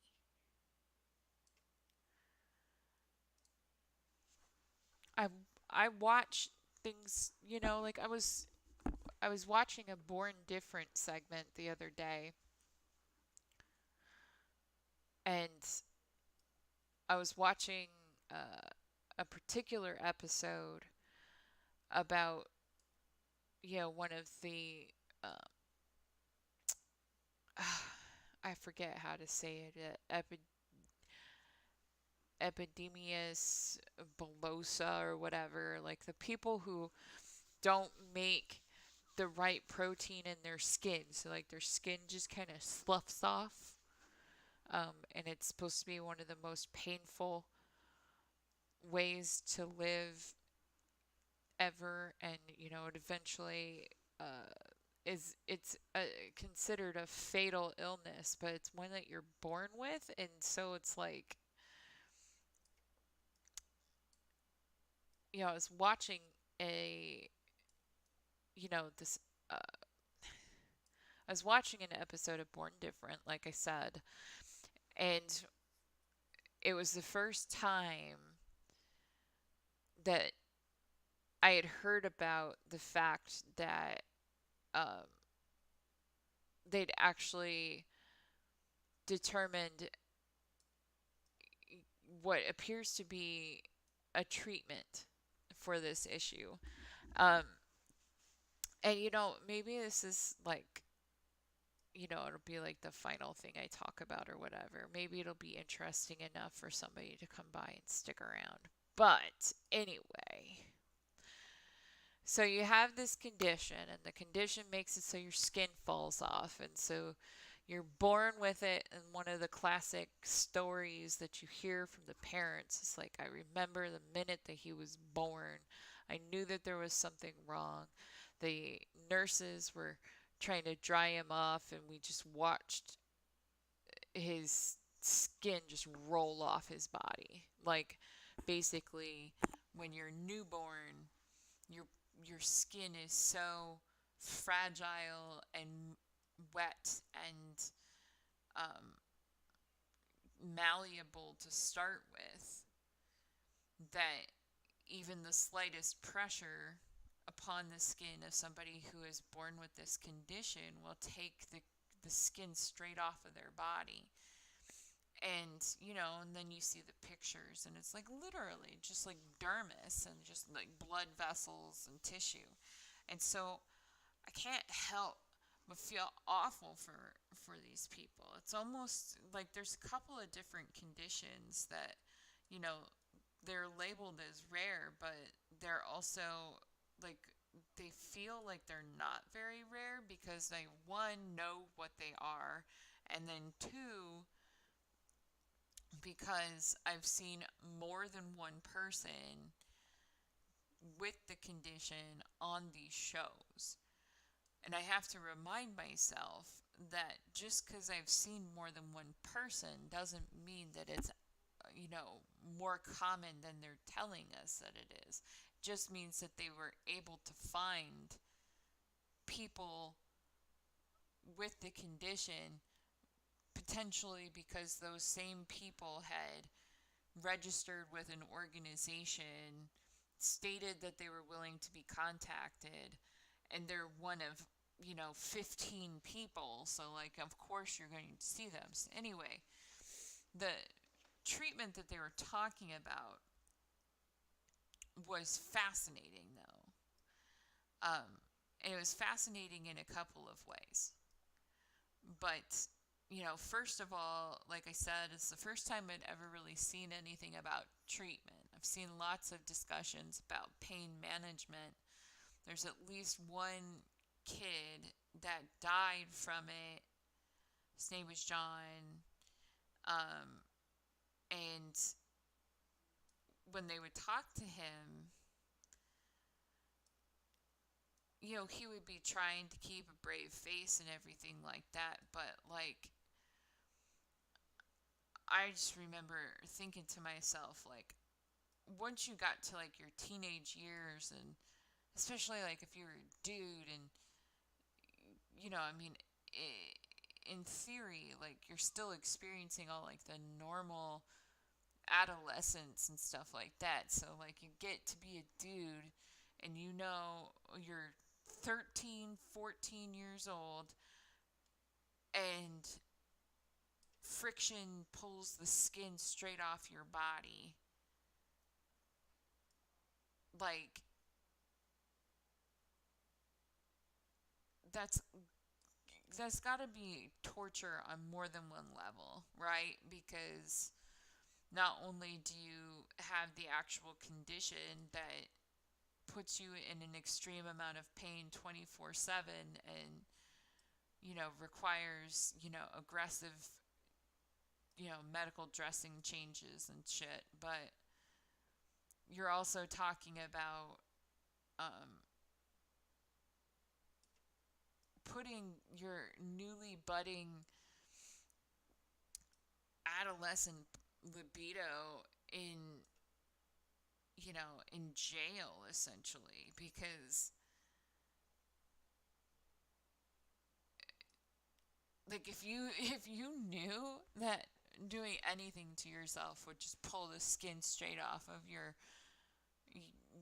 straight off of your penis, then like that would be a pretty big deterrent.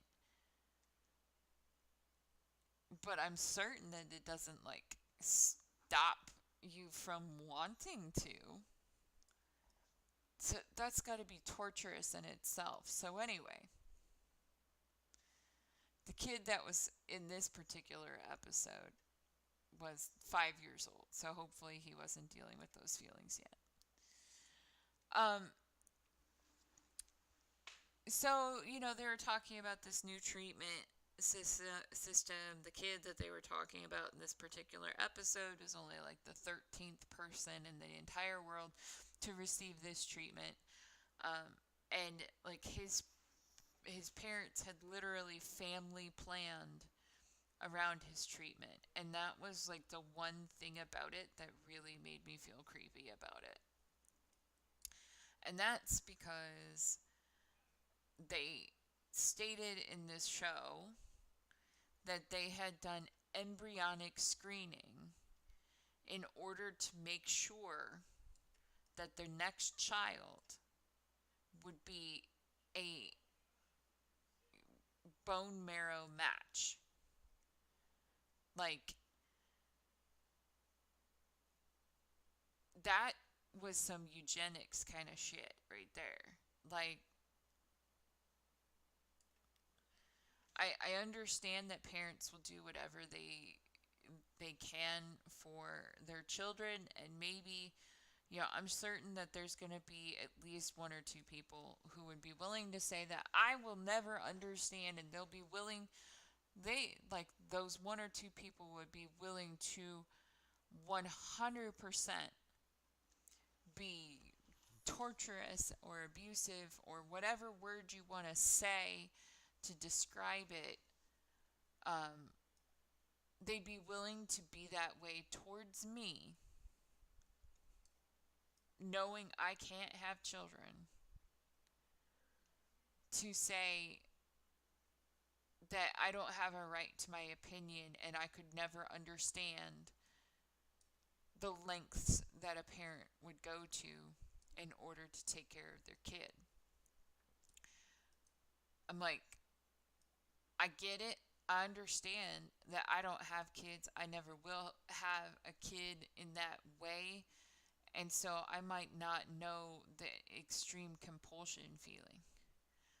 But the thing that gets me about it is that we're not talking about one kid. We're not talking about them making like a pseudo person like you hear about sometimes with like cloning and stuff, where they're trying to grow like a whole new liver, and so they, are using harvested stem cells and stuff, and creating a liver in a vat. Or even, some of the stories, I'm pretty sure it's just science fiction stories, but uh, if anybody watches this and they know of an actual real life story where this occurred, I'd be fascinated to read about it. Um, but there's like the thought process that goes into saying like we could literally grow a whole body in a lab, um, and not have like a brain in that body. So essentially, it's just a body that's grown for its organs, and then you can do transplants with those organs. Um, it's at least a sci-fi story that I've heard before. These are not new concepts. The thing that I didn't really connect with, and I felt was kind of off-putting from like a humanistic standpoint, was the embryonic selection. Because we go around talking about how, like, in this family,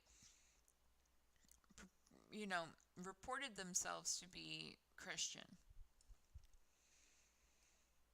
They also apparently had zero problem creating a new human life with the sole intention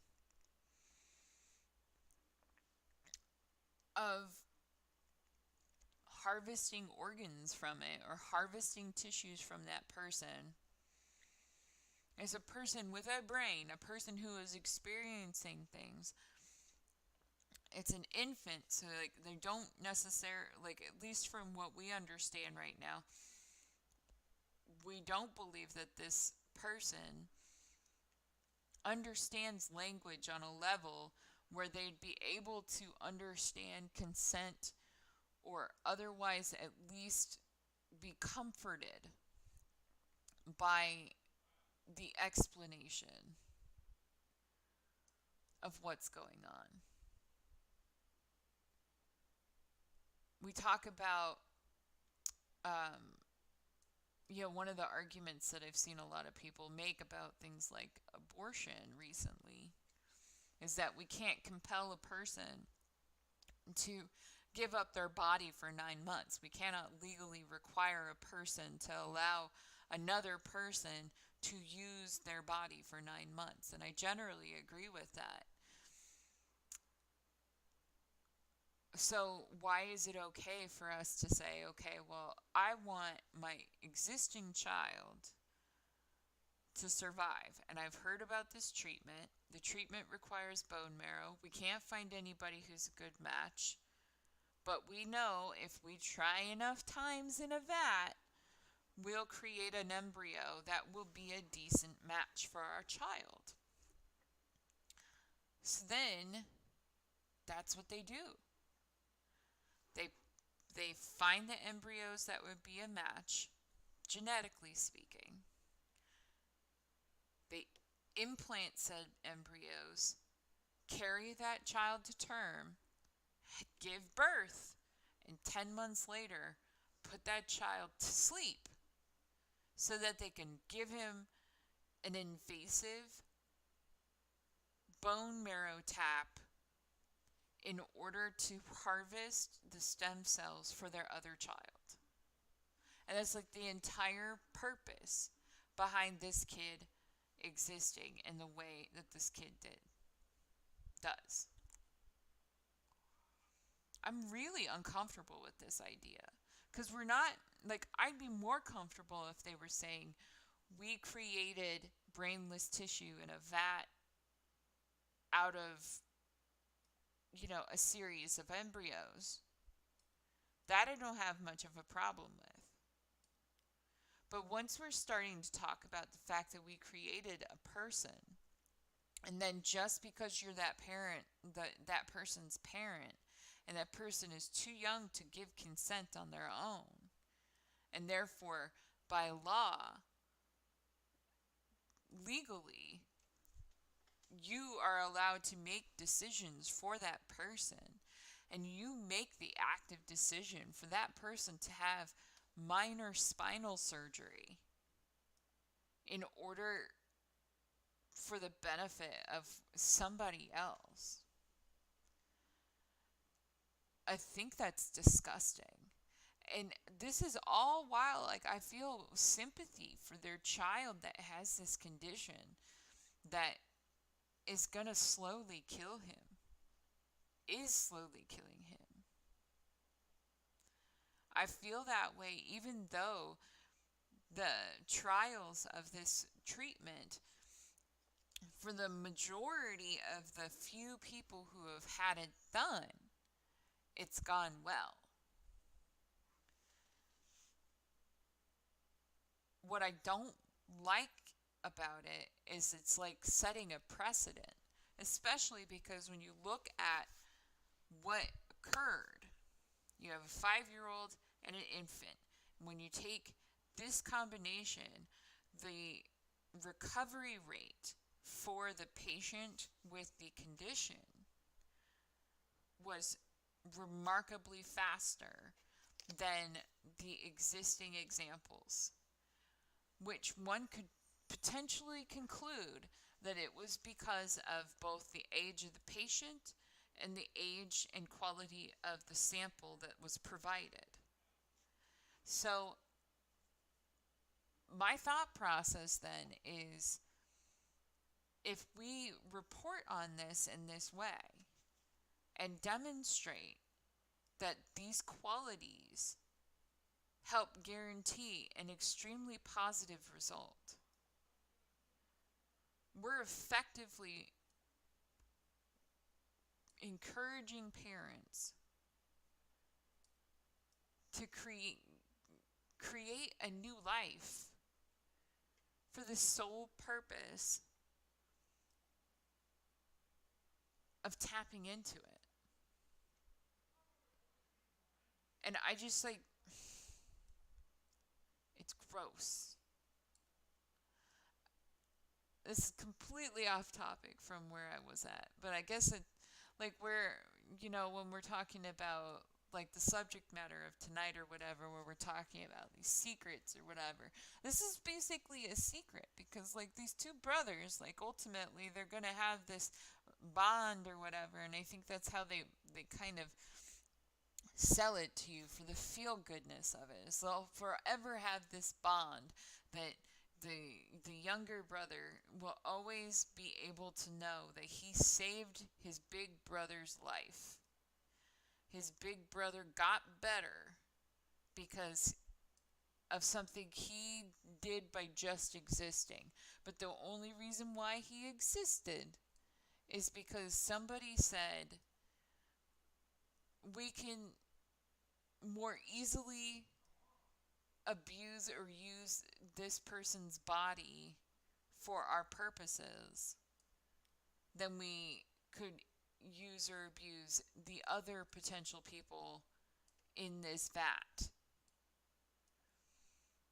Now, don't get me wrong, I don't think that an embryo is a person. So, like, I think you have to be kind of conceptual in that way. Like, you have to, like, recognize that these are potential people. By creating the pregnancy and seeing that pregnancy to term and giving birth to that person, at birth, that person is autonomous. At birth, that person does have rights to their own sanctity of health. And all I can think is, like, if you're really, like, on any level going to suggest that it makes sense for a parent to have a whole new child in the hopes of having a successful bone marrow transplant, like, I think it's messed up.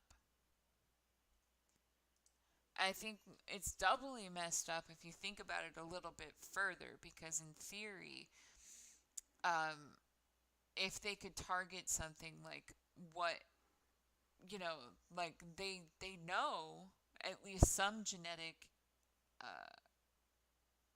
genetic components for this disease. So you know when you are looking at these embryos and saying yes, no, one of the factors that you're looking for is specifically, does this embryo also carry the gene for this condition? And we are 100% then doing eugenics. We are literally making a choice to implant disease or not disease. Now, I'm not trying to suggest that a person should just, you know,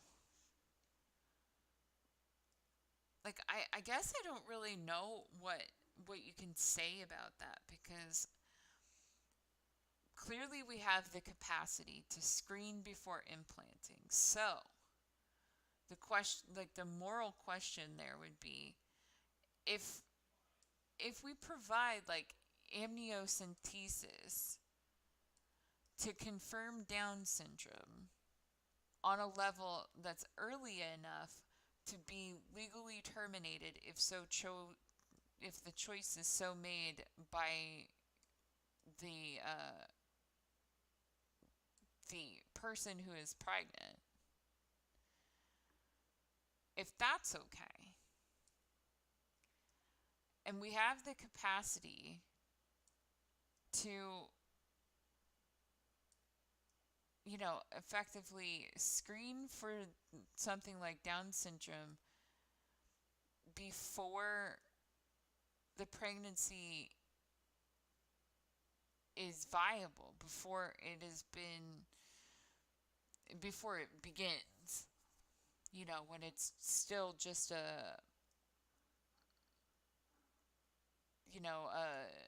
sample in the lab. Is it right to do that? Or should a person who's doing something like IVF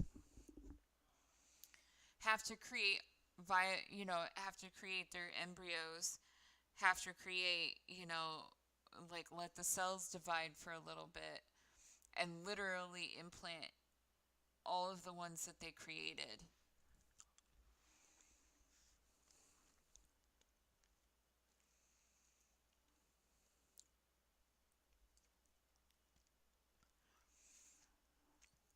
I feel like it's a really, really gray medical area. And I feel like it's the kind of area that most people would avoid discussing at all. But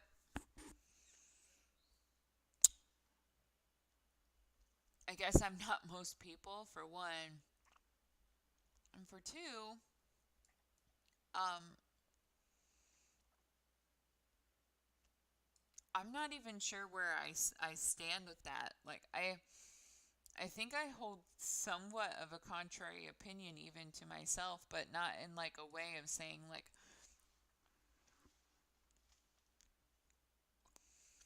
okay, so what I mean by contrary opinion is that I don't think it's okay to walk into like a fertility clinic and tell the doctor, we are trying to create a person who could be a bone marrow transplant provider for our other kid. And have that be okay.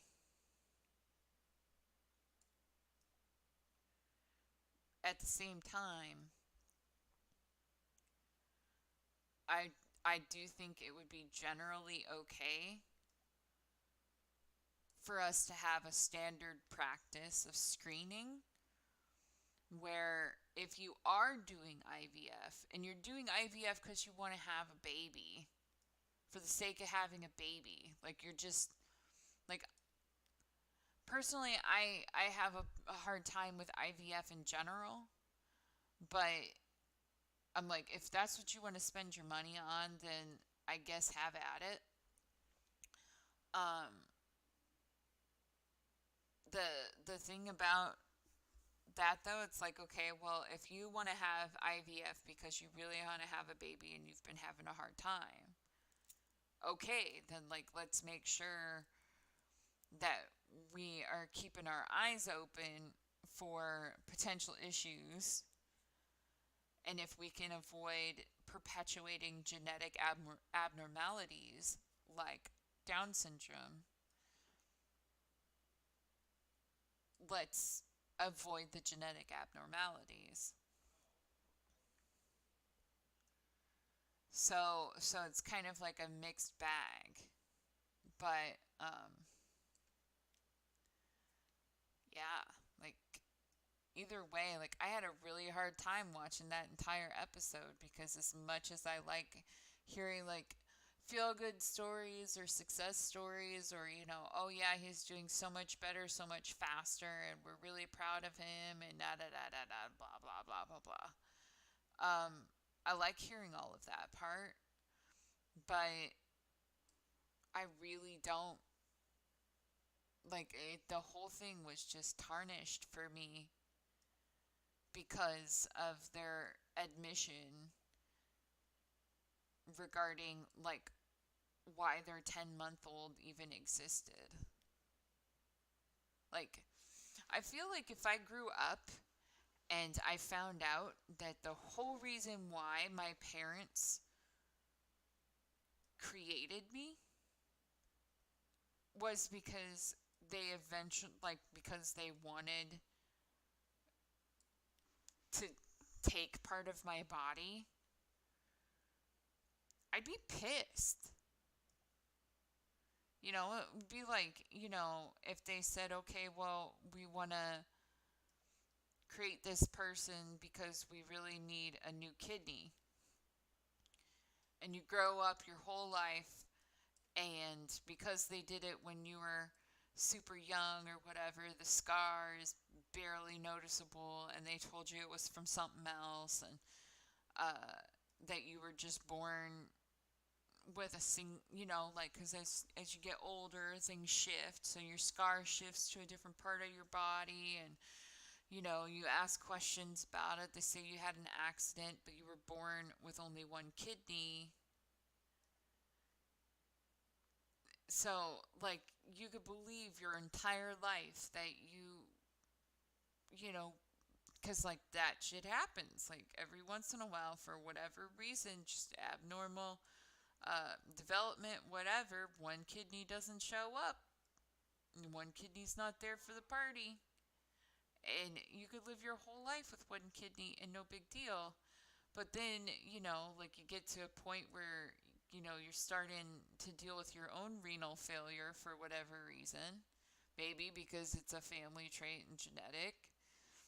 And they're talking about, treatment options, and your doctor is saying it's super unfortunate that you're dealing with this since you've already donated one of your kidneys.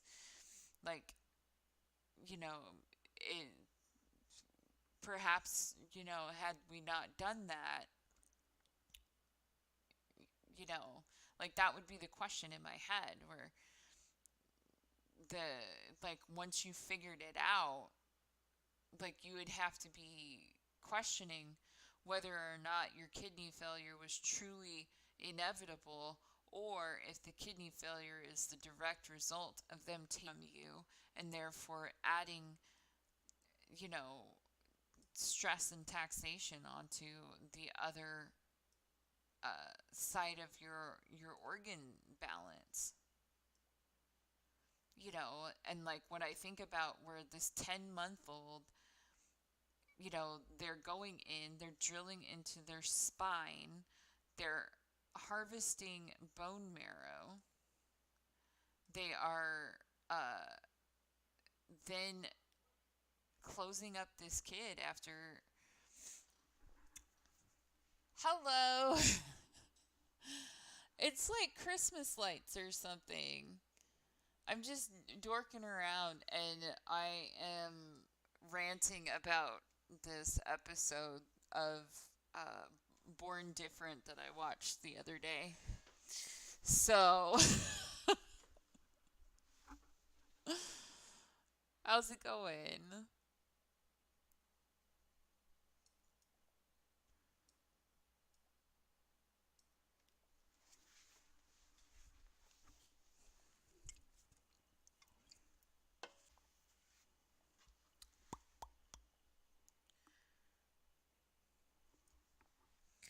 One of the bad things about game testing on your phone is that every game that you install thinks that you need to have notifications every 5 minutes. And, then we're talking about, the fuck?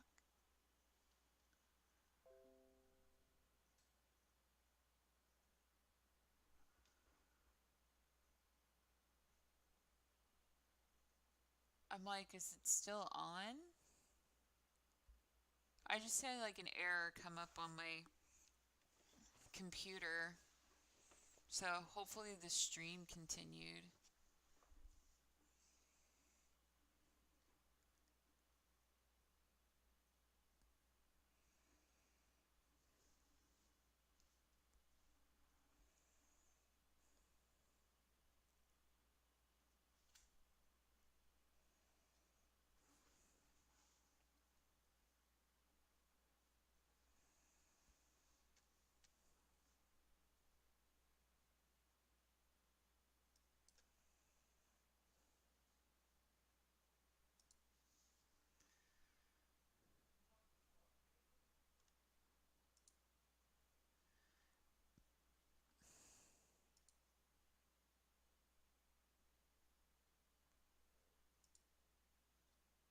Please tell me that it continued.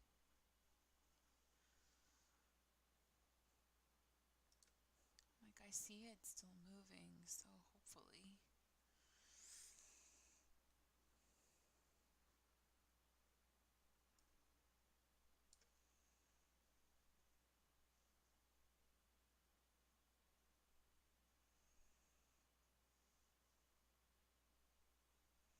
Are you popping in and out?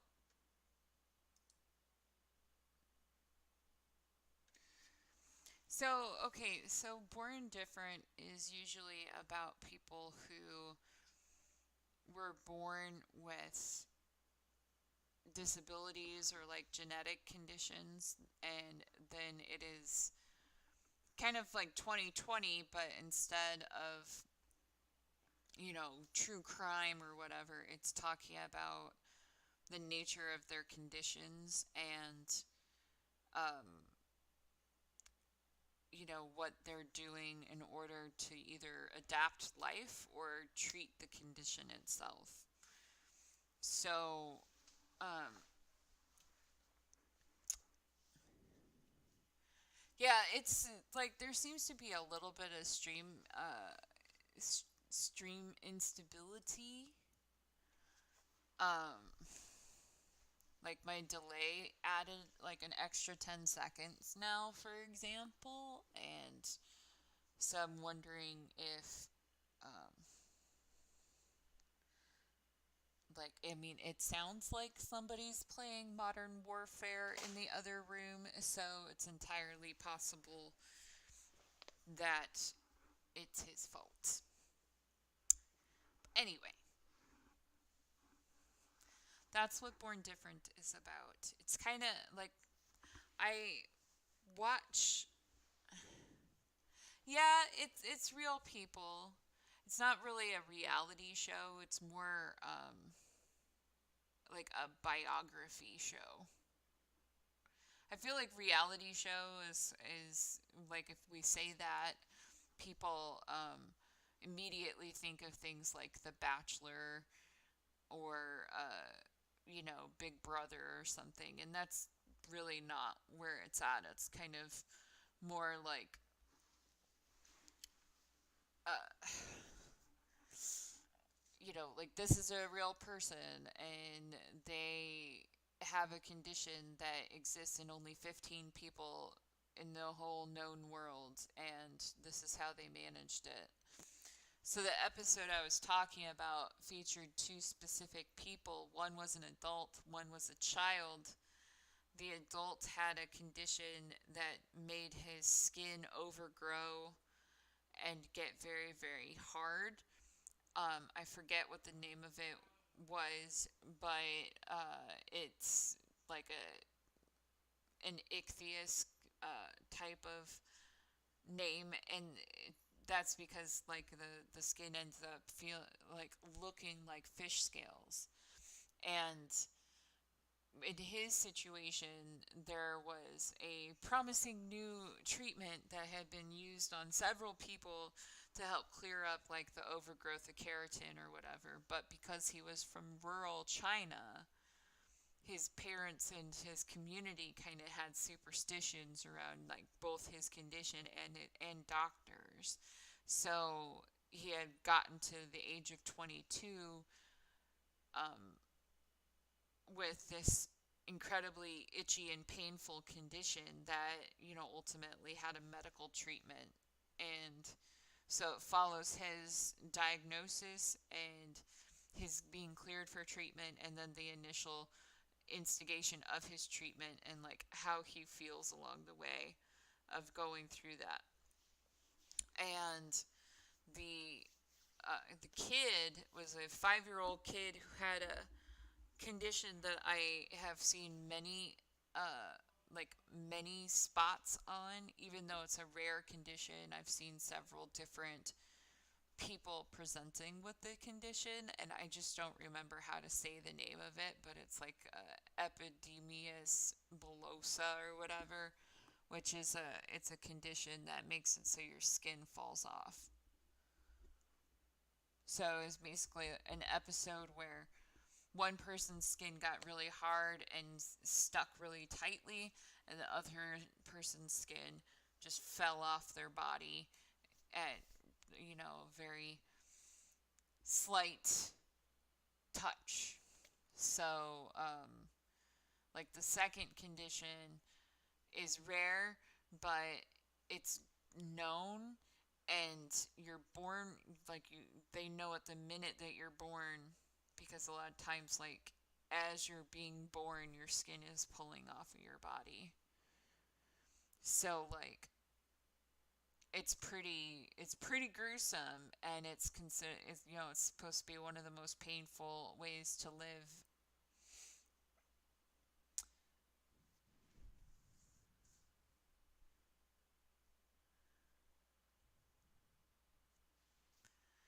Well, like I think when you think about it in the sense of like we take for granted the fact that our skin stays attached to our bodies. Yeah, like it's definitely the kind of condition that I'm glad doesn't like spontaneously start, even though you know, there are certain conditions that have like a similar effect. Like, one of the reasons why I even know about it is because of my exploration of Ehlers-Danlos syndrome, and the reason why there's a connection there is that like most people know EDS from the perspective of hypermobility, but there's multiple different types, and one of the types directly affects like most of the connective tissues in your body, including your skin. So one of the classic signs of it is your skin separating from your body really easily. And one of the reasons why I'm exploring that is because occasionally that kind of thing will happen. And it didn't used to happen. So like I was trying to figure out like why would this be happening now And that's when I started learning that, there's a significant portion of people with certain types of EDS don't really show significant symptomology until their mid 30s, because it's like your body can keep up with things for so long, and then it just stops being able to keep up with it, and then you start seeing more development of like outward signs. So it's weird though. Like I'm not gonna sit here and show scars or whatever, but if you go far enough back in this stream today, you'll see me showing off like the bruising that's on my shoulder right now, which is one of the reasons why I didn't show up this weekend. Say, I hurt myself. So,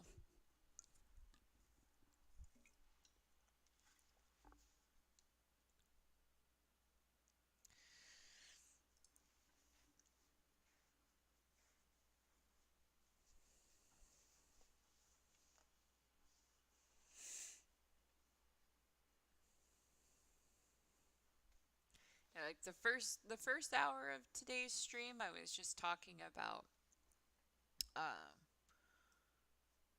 something that's been heavy on my mind about my whole self, or like the things that I've been dealing with in my brain recently, and um, it's just evolved from there. But I hurt myself because, like, I'll rehash the story for you. Like, so because uh, I lost my job, and I fill in the gaps between jobs by doing delivery work. So I went downstairs to start deliveries yesterday, and found my car to be dead. Like battery was dead, and um, I was I was surprised because our car is theoretically equipped with the ability of shutting off its own dome lights and stuff if you leave them on. So I must have left like the door cracked or something. So anyway, um, so I had to get the car jumped, but because my neighbors are as nice as they are, they had me kind of boxed in. So I had to push the car out of my parking space in order to provide enough room for the guy who eventually stopped to help me by jumping the car, so that we could get enough space to actually connect the cables and stuff. So there was like a whole group of people around, and I thought they were going to help me with the car. So I set up, driver's doors open. I'm in there, and I start pushing back with the car, and it gets over kind of this, like, our parking space is kind of dipped down, and um, so it gets to like the apex and then rolls up over that hill, and then it starts going backwards in neutral, um, kind of, quickly picking up momentum because it's a car. And this is when I realized like nobody is helping me stop the car. So I just go, oh shit, and I threw my entire body weight into it. I'm like, I can push a car, but can I stop a car? I gotta find out, because otherwise it's gonna hit this truck behind me. So, so I hurt myself by basically hitting myself with my own car. So thankfully, like I was able to get into clinic today, had an X-ray. There's nothing broken, but I have I significantly bruised myself, and it's very swollen.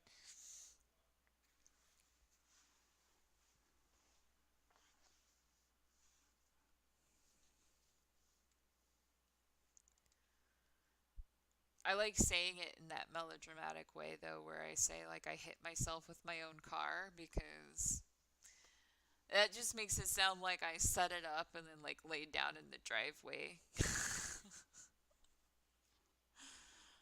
I appreciate that. Thank you. I mean, it's just kind of, it's not the worst thing I've ever done to myself. Like, once upon a time, I shattered my own fingertip by slamming my car door on my own hand. And then I had to drive myself to the ER with it, like, bleeding. So, like, my finger is permanently broken because I shattered it in my own car door once upon a time. So,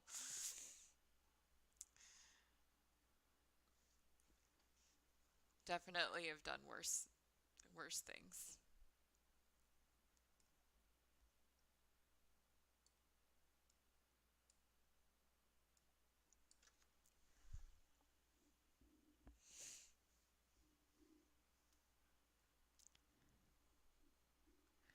It was also funny because when I went to the clinic, they had like the whole screening process um, for, because like I live in, like what I've been referring to where I live as Nebraska District 2 because that's how people have been talking about it during the election.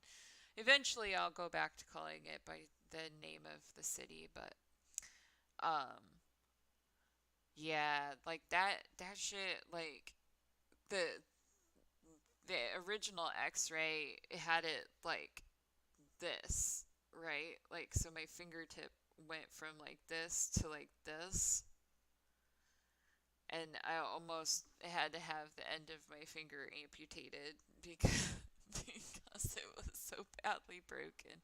But now it's just like one piece and I got used to it. Um shit, what was it? Oh, yeah, so when I was at clinic, like they have the whole COVID screening that they do in check-in, and because of the way I hurt myself, I had to say yes that I had certain symptoms.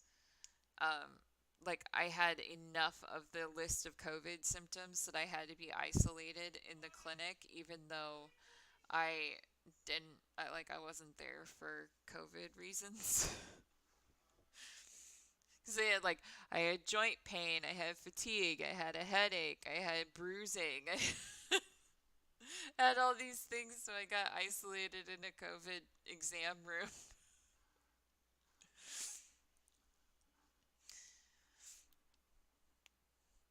I shouldn't laugh because it's not funny that, that stuff is going on, but, it's funny in that, like,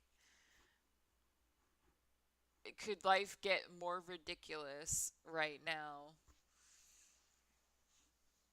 I'm sitting here begging, doctors and healthcare workers to help me avoid the ER, and you know with my medical insurance runs out at the end of this month because of how like my job was terminated. So I'm trying to get in there, but because of all the restrictions, it's kind of like,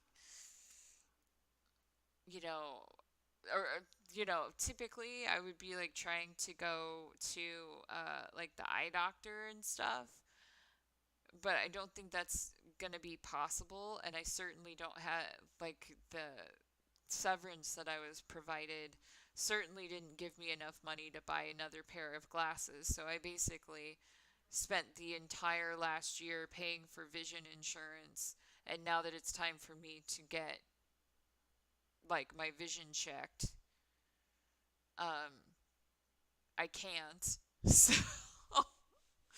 I can't do it easily because of COVID and I can't afford it. So,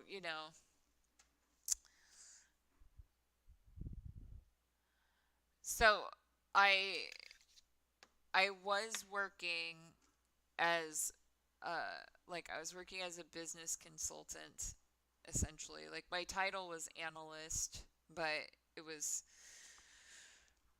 a very random thing, but ultimately what I was doing for the company that I was working for was I was doing DocuSign implementations, so I was extremely busy right now.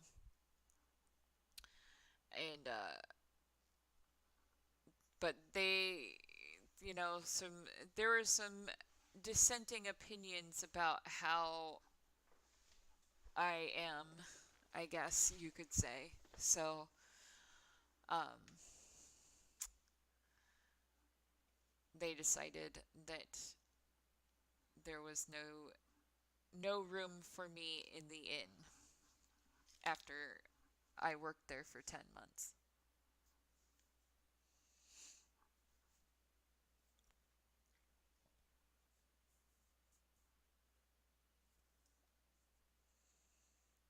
Is pretty rough for me cuz I'm getting kind of old, and the idea of having to like try and restart a career again is insane to me. Like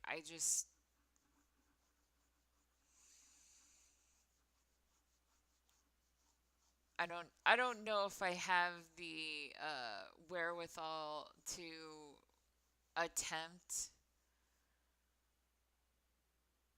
that. Like there's a lot of people who tell me that I take it too personally or whatever, but I don't know how else to put it. Like it's a certain level of vulnerability for me. Well, you see, like the thing with me is like the job that I had didn't need to, like, they weren't needing to make space or save money or anything like that. They didn't think that I was the correct type of professional for the vision that they had. I'm trying to be really diplomatic about it because of what I think actually happened. Um, and unfortunately, I had to take severance. So, um,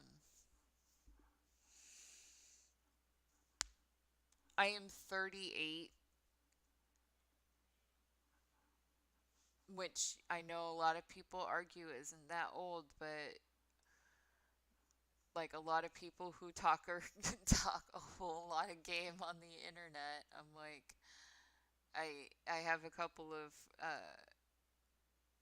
like I have a medical situation that essentially is going to require me to eventually not be in the workforce. So I understand that like I'm not looking at becoming a CEO of anybody else's company. Like I'll continue running my company, but eventually like I just need to find a place that I can work until I'm unable to continue working, which is probably going to happen by the time I am 45.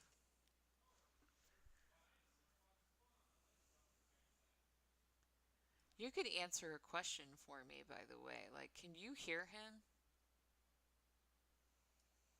If you don't know what I'm talking about, then that's good.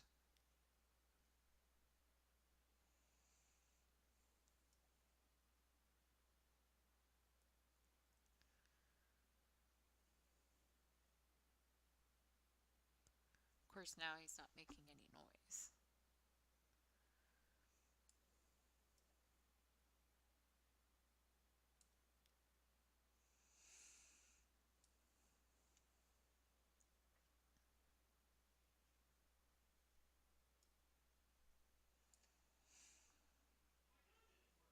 Oh, there he is again.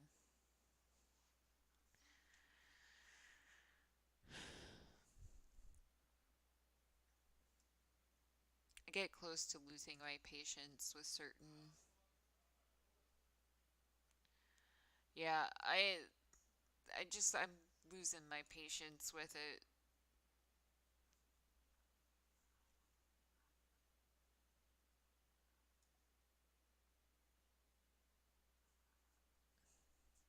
It's my partner.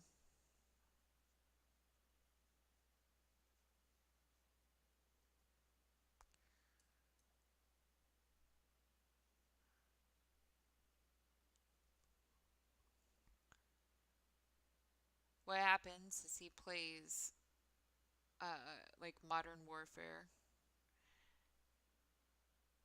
and people kill him, and he blames the gun.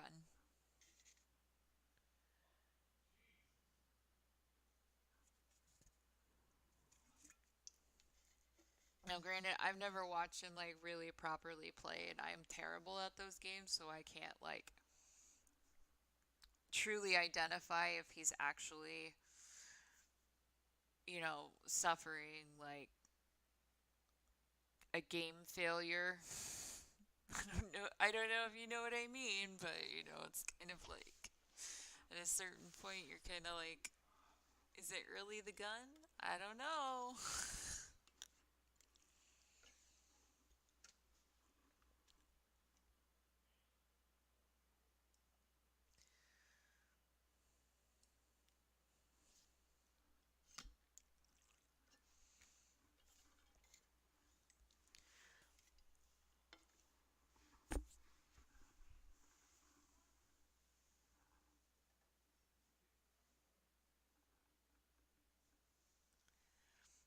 I mean, I like playing games to an extent, but as you may have heard me say before, I'm like, I'll stream games, but most of the time, if I'm streaming games, what it is really about is like I'm listening to music and I'm dorking around with some games. So, like, if I broadcast on Twitch, it usually says something to the effect of, come watch me suck at this game. Because I do not try to like market myself at all as like somebody who knows what they're doing, and most of the games that I play are not exciting to watch, as you may have noticed in regards to watching the puzzles go. Like, I mean, even like the person who stopped by for like 2 seconds earlier, and they just like put a Z in the chat, and I'm like, I know they're trying to tell me that it's fucking boring. I don't care, but like they didn't, spend any engagement time or whatever. And then, like, what I chose to do is like I Google searched the symbol he put in chat, and it gave me like a horrible horror movie. So that was kind of fun.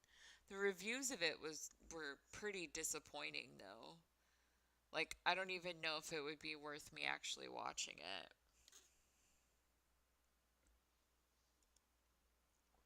But generally speaking, I like terrible horror movies.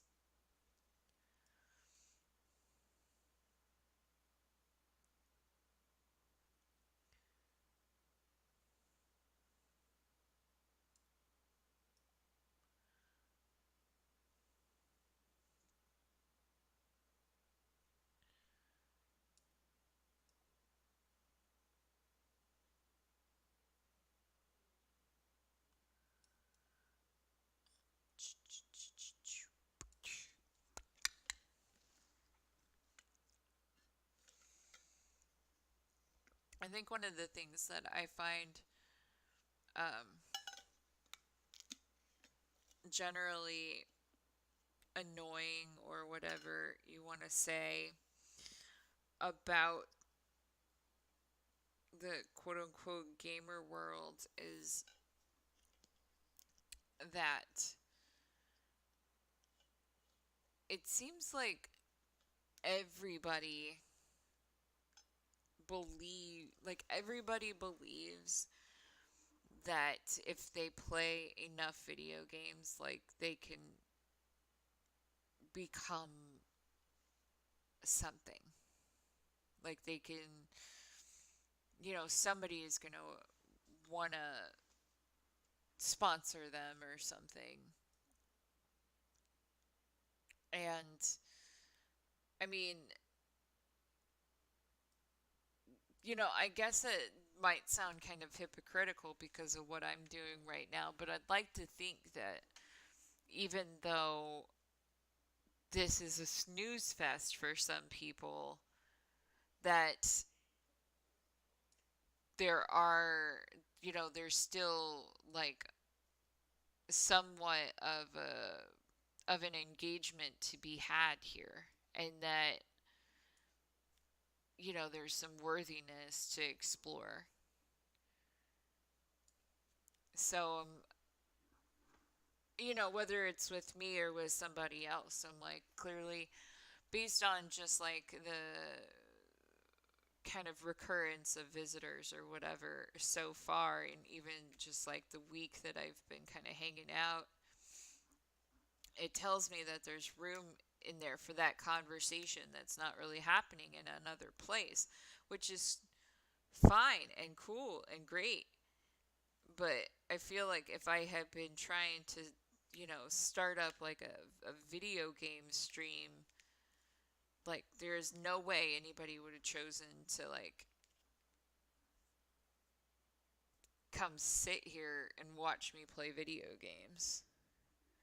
There's just too many options out there, and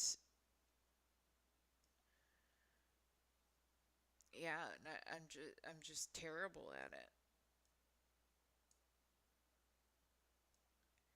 Gotta find your niche.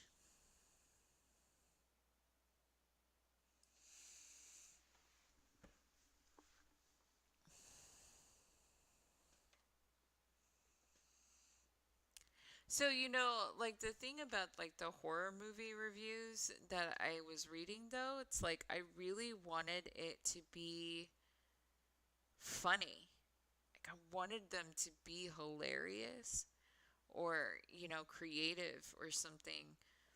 But because of the movie that it was, which is, like the person just put the letter Z into the chat, right? So, well, it was like carrot Z carrot. And so when I Googled it, it brought up the movie Z. So the most like it has a decently terrible review, but nearly every there was a significant number of people who were making some terribly constructed joke about trying to learn about the letter Z, and I was just like, this is awful. Like this isn't funny. Like I can't even explore this as like a temporary break in the mood, because that's essentially what happened. Like I was sitting here kind of talking about some fairly heavy shit from my life, and the whole born different thing, and and ultimately got totally sidetracked by this um, horror movie.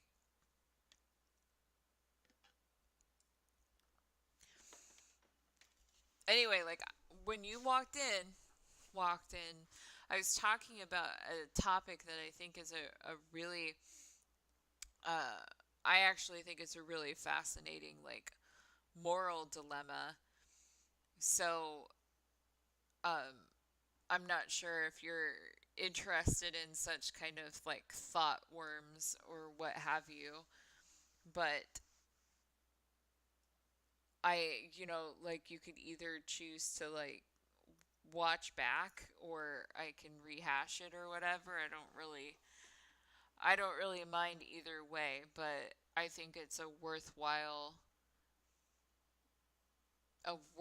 argument or worthwhile thought process to go through. Like it's a good question to consider at least.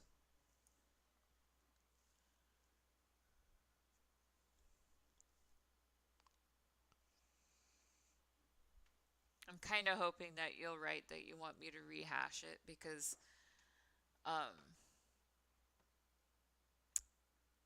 For some reason, I think you would find it a curious thing to think about.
Like another reason why I'm thinking it would be good to rehash it is because um, one of the things that I've been kicking around in my brain parts is like, so I've got this channel and the videos are all like 4 hours long. Like if you go and look at what's posted up on the channel, so I'm kind of like, should probably do some smaller clips and try to get like some of the highlighted, you know, earworms and thoughts and stuff out of there so that people can maybe explore some of the things that I'm talking about without having to dig through 4 hours of mumbling.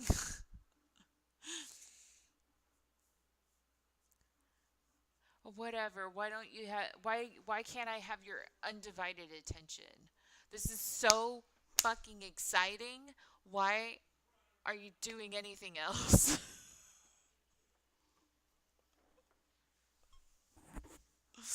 Ugh. I need I feel like this is a terrible angle, a terrible everything. Everything's terrible today. What I was saying is that when you walked in, I was talking through a moral dilemma that was related to the Born Different show. Um, and what I was saying was that you should watch back, or I could rehash what I was talking about, and therefore, like, it would be a good, like,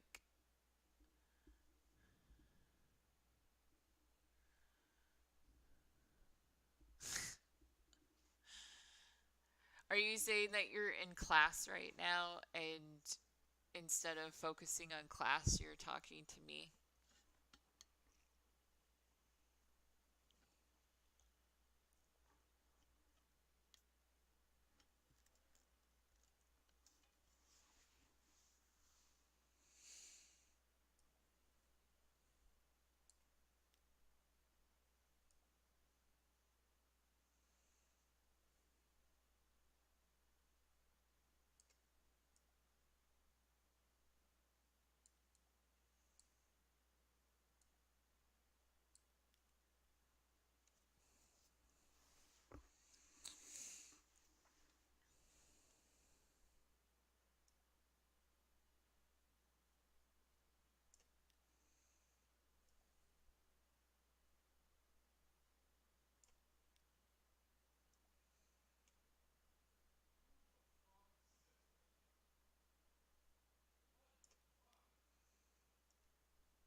Uh,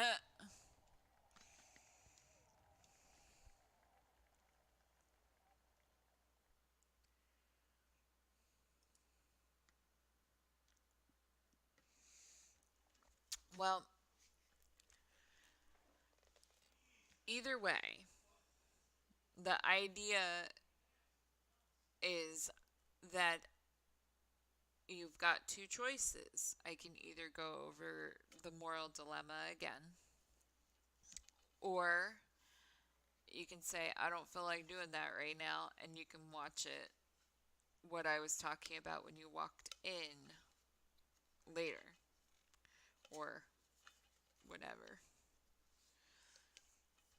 Probably will end up leaving not too long from now just because I still need to eat some dinner. But you showed up and I just have to spend some time with you.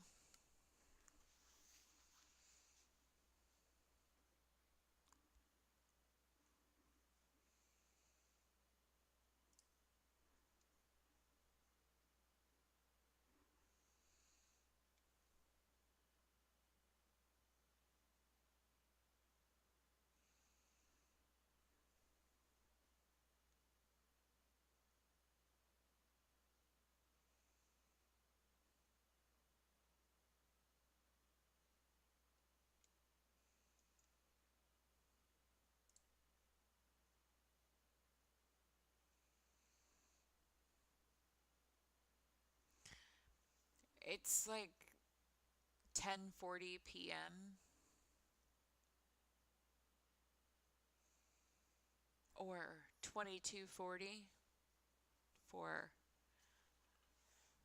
most of the world.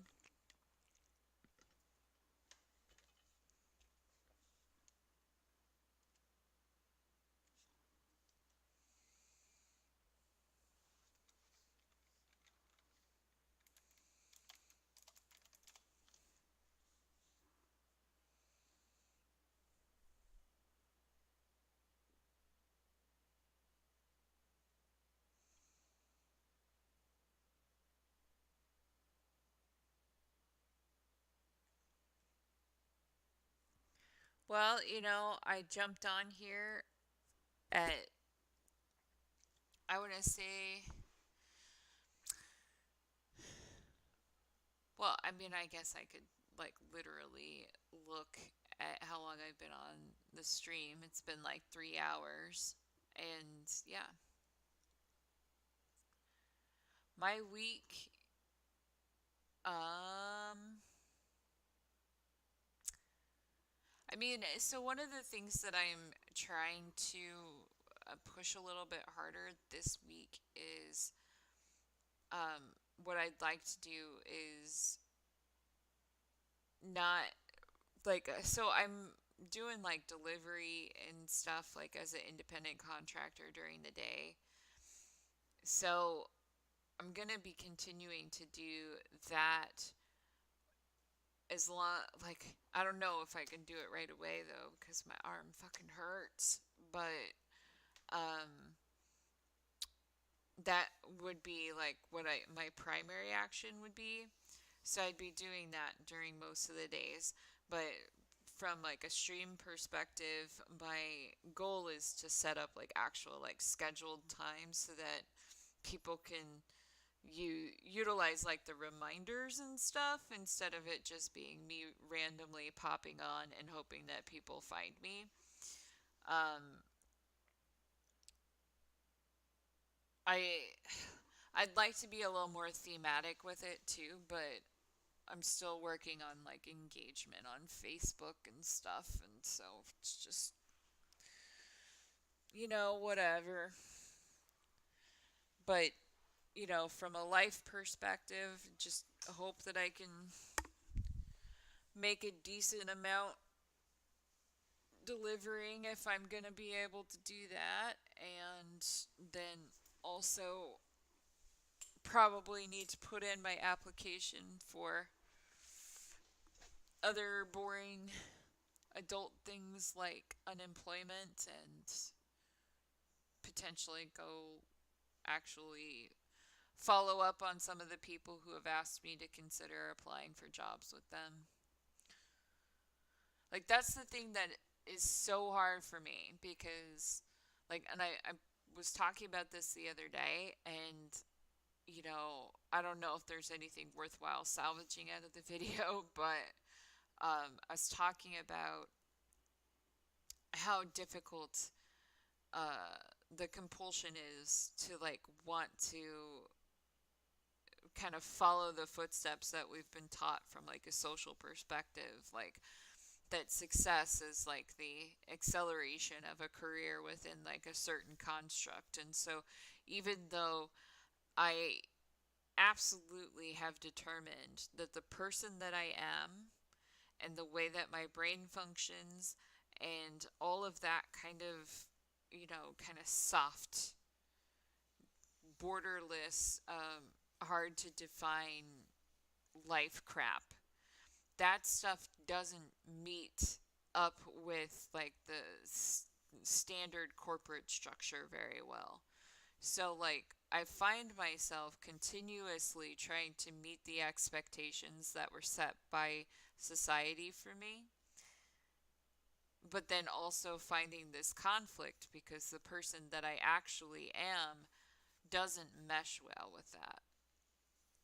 So, I'm seriously having a hard time with the compulsion to follow up with all of these people because especially after I kind of worked in like the implementation space, like my background is in user experience.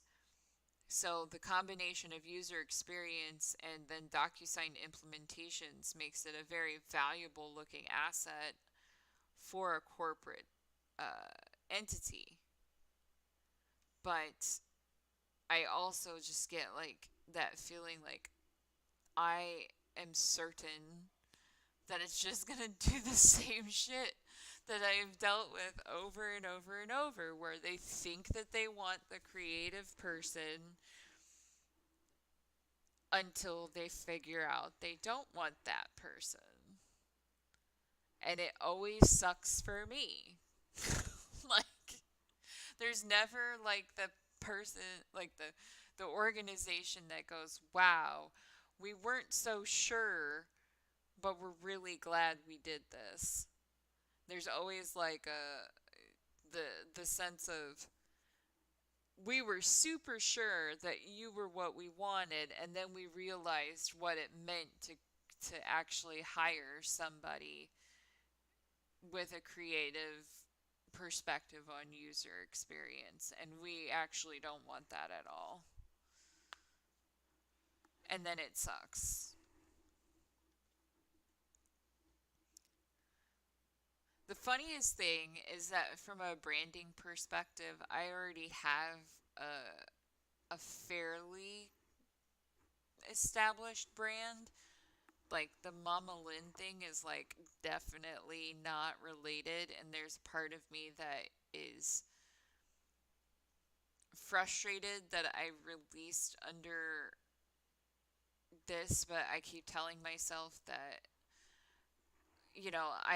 I can have this channel. I have another channel where I focused on a specific topic for a year, and then I have the channel that I use to like actually interact with like YouTubers and stuff that I'm following. So it's see, and like the brand I'm talking about is I I'm pretty proud of it. Like I gained the nickname that I'm using when I was in high school. And then I just kind of proceeded to like I've bought the .com, I've got the name of my company incorporates it, and I've released music underneath that name. Like I said, I interact with people online under that ID to the point where I can pretty definitively say that if you're getting a message from somebody with that name, it's me. Like, it's, so, like, if you Google that name, the first 2 to 3 pages of results are me. And it's all sorts of stuff. But, when I started streaming video games and, like, actually started having, like, a PSN profile and stuff, I decided to use a different name for gaming. So I have those two things. And then I used another name to follow like my weight loss journey. So there's that. And now Mama Lynn is out there too. So I'm like, fuck, like which one of these names is going to be the prevailing factor? It's like it feels like you have to rebrand yourself, but I feel like at the end of the day, I'm not changing anything about myself. I'm just changing the argument that I'm using to try and convince people that the time isn't wasted.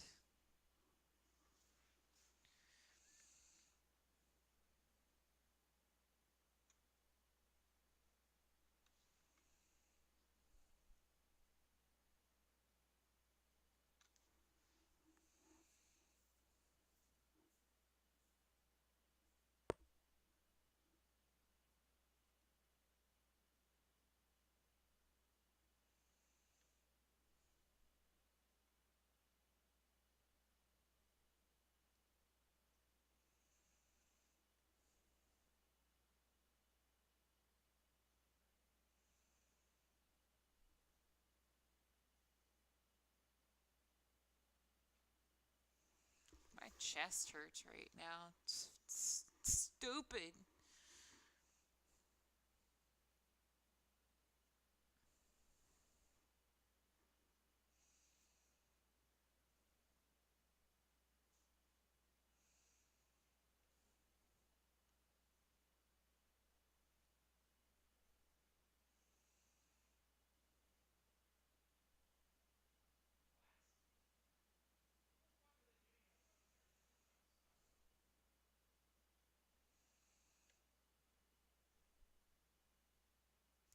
Just don't understand why yelling at a video game is so fun for some people.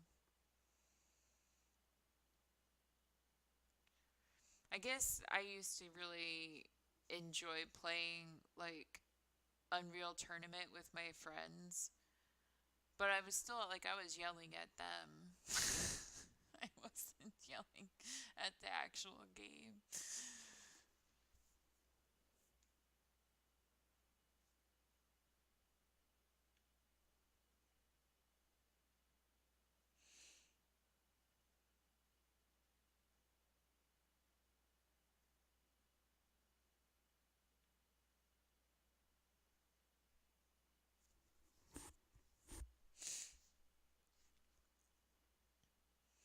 Like, so what do you do? Like, what are you going to school for?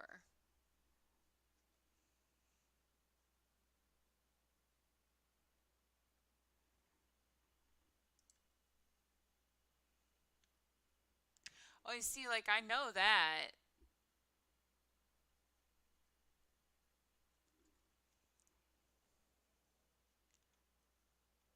I've done that, and he's got his channel. His channel is Hi Tiz, and his Facebook page for it is the Beard Bros. Like he went all out um investing and stuff. That's cool. Do you have your concentration yet, or have you decided like what style of law you're gonna be looking to practice?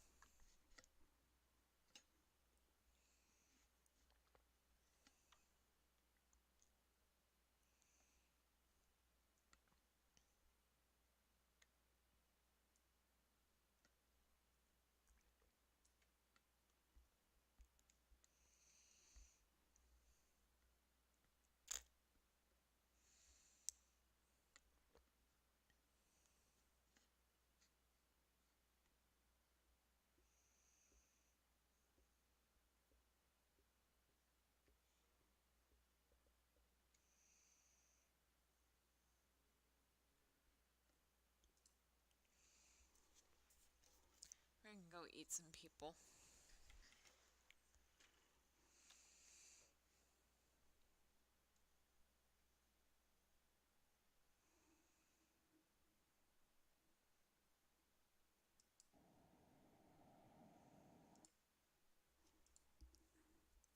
My brother is an estate lawyer, and I'm pretty sure he did not think when he went to law school that he would be in estate law.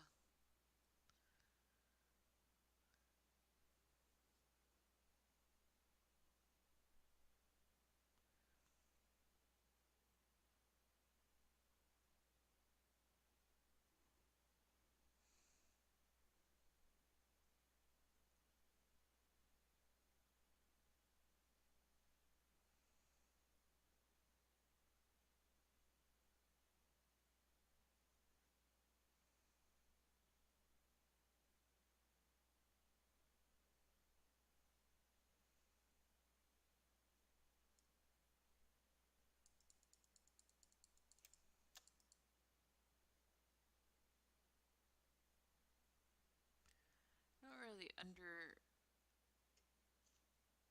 Okay, so I gotta.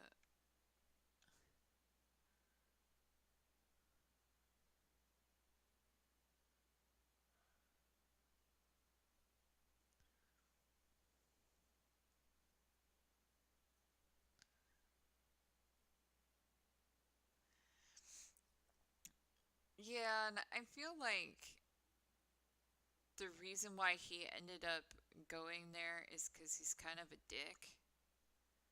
So, I mean, granted, I mean, no offense to you by this, but I think that a good chunk of lawyers are anyway. But with him, I think it just is easier for him to be successful in an area where it's not trying to like his job isn't trying to um bank on somebody's feelings in order for him to be successful at what he's doing.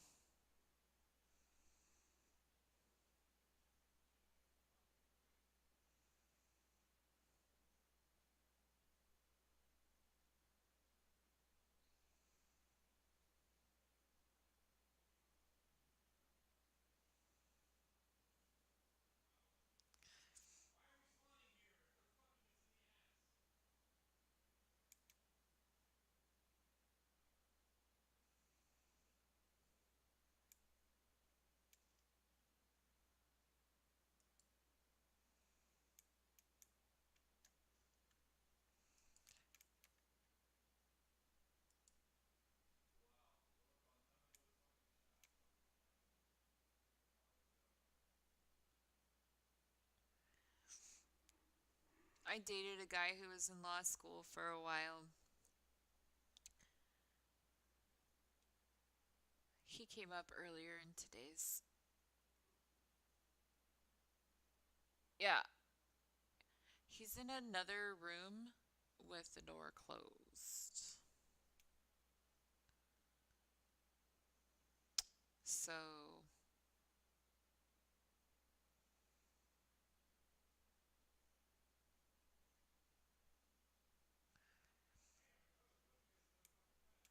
I've definitely I've had people suggest that I go back to school specifically to go to law school. And I think that if I were to go into law, I would probably go into something like criminal justice just because I find it fascinating.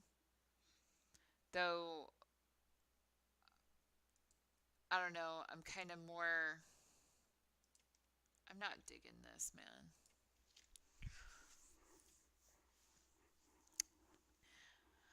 It's just like, I, I, I, I'm with you on the criminal defense thing.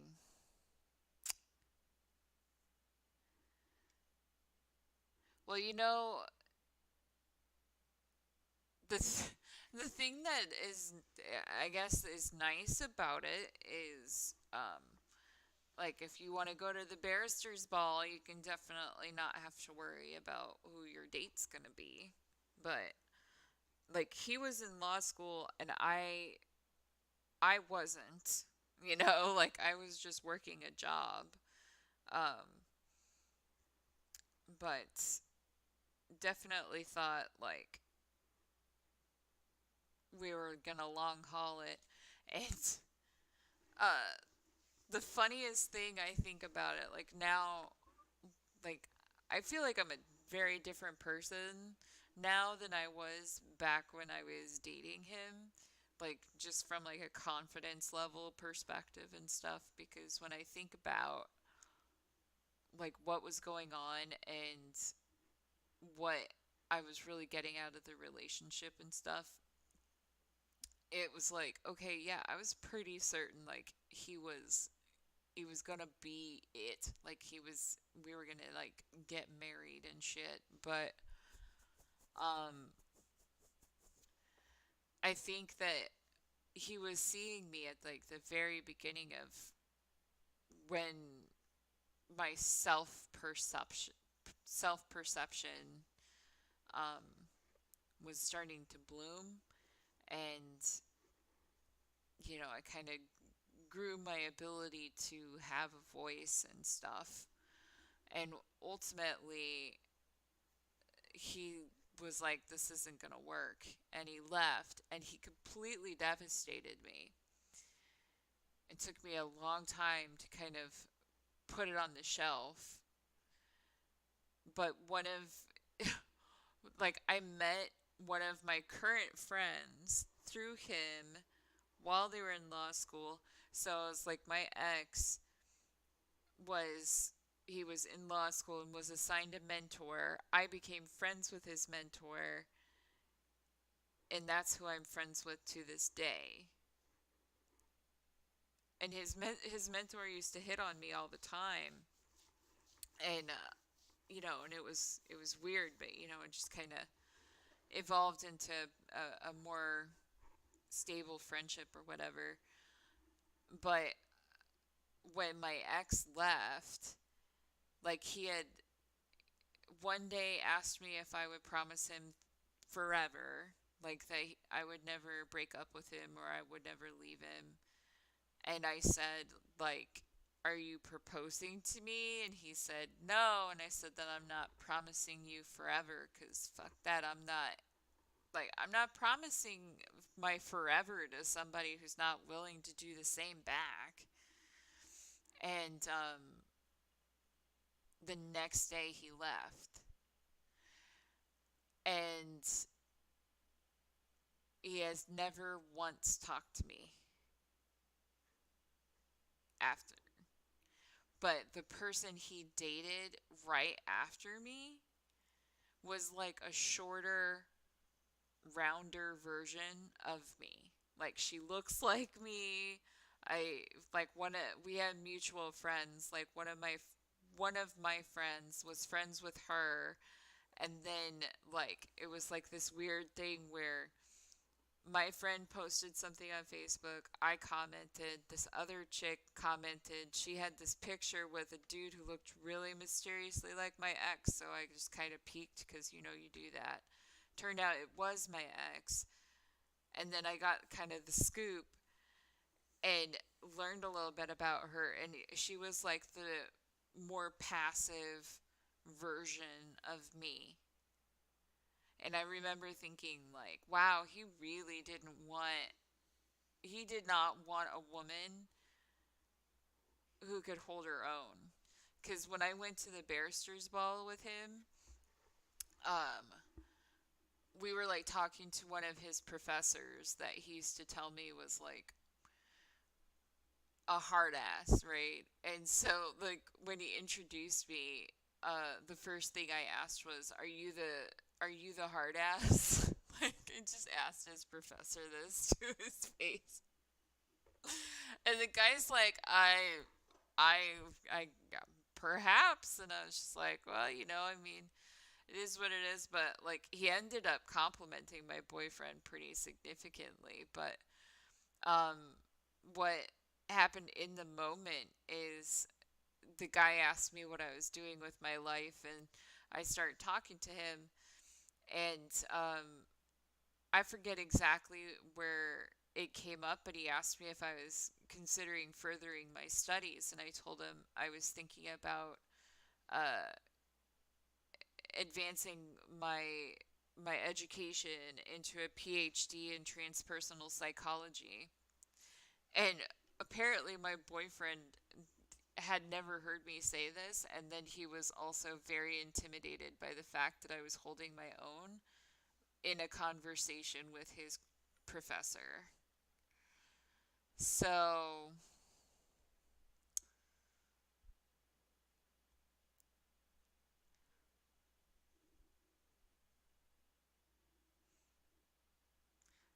I don't know, like the apparently the next day when he showed up to class, like his professor told him that he was extremely impressed with his extremely intelligent girlfriend. So,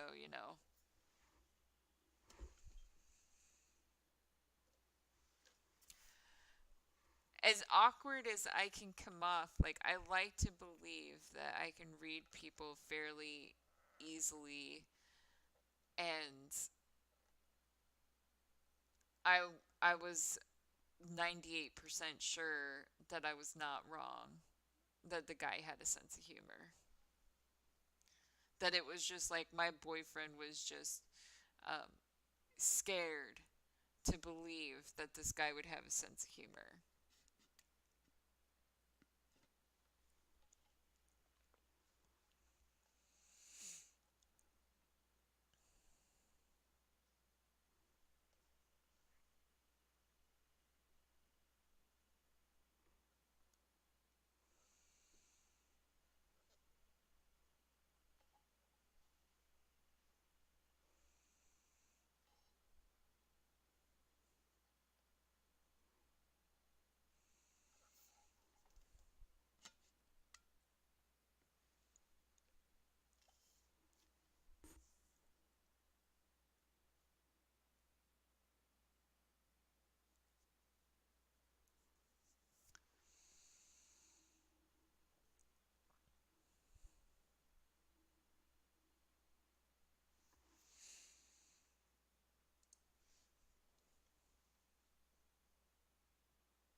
I play this on my phone, or I did for a long time. And then they put a bunch of like cash grab ads in it, and then it sucked.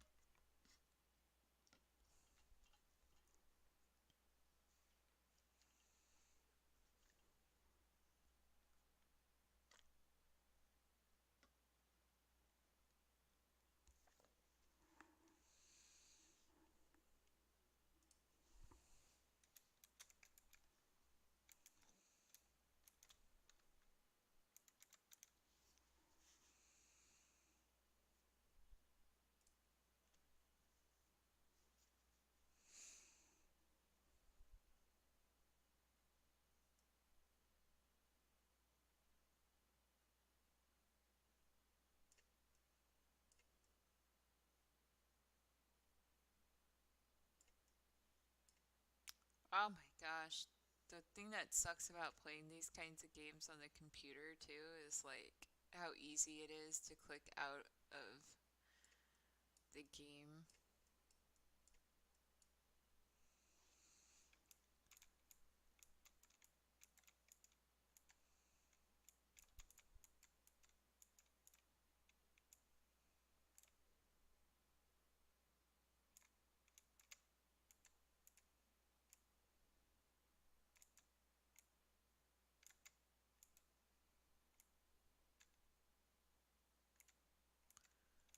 Eating people.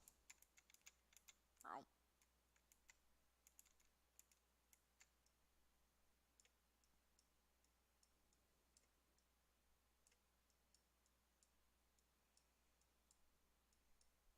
should be big enough for the cars.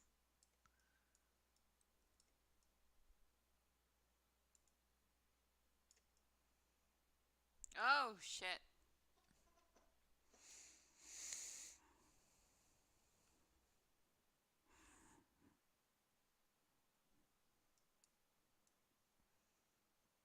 COVID played a role in what? Maybe I'm missing something.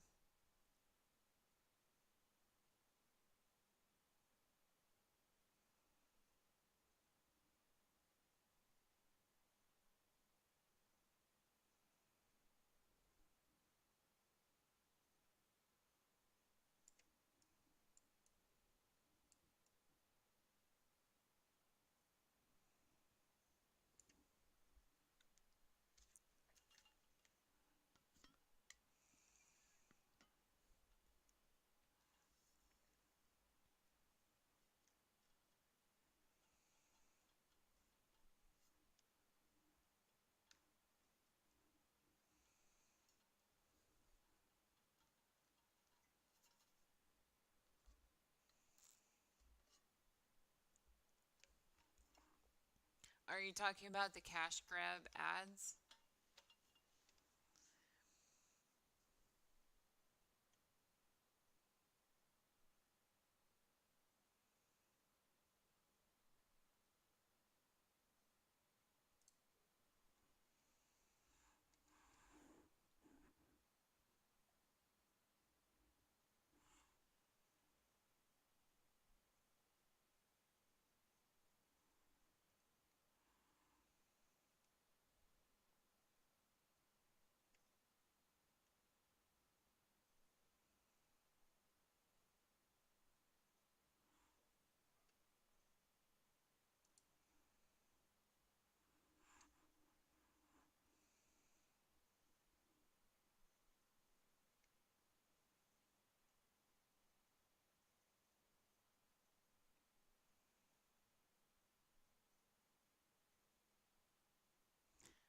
Yeah, I'm not sure what you're talking about.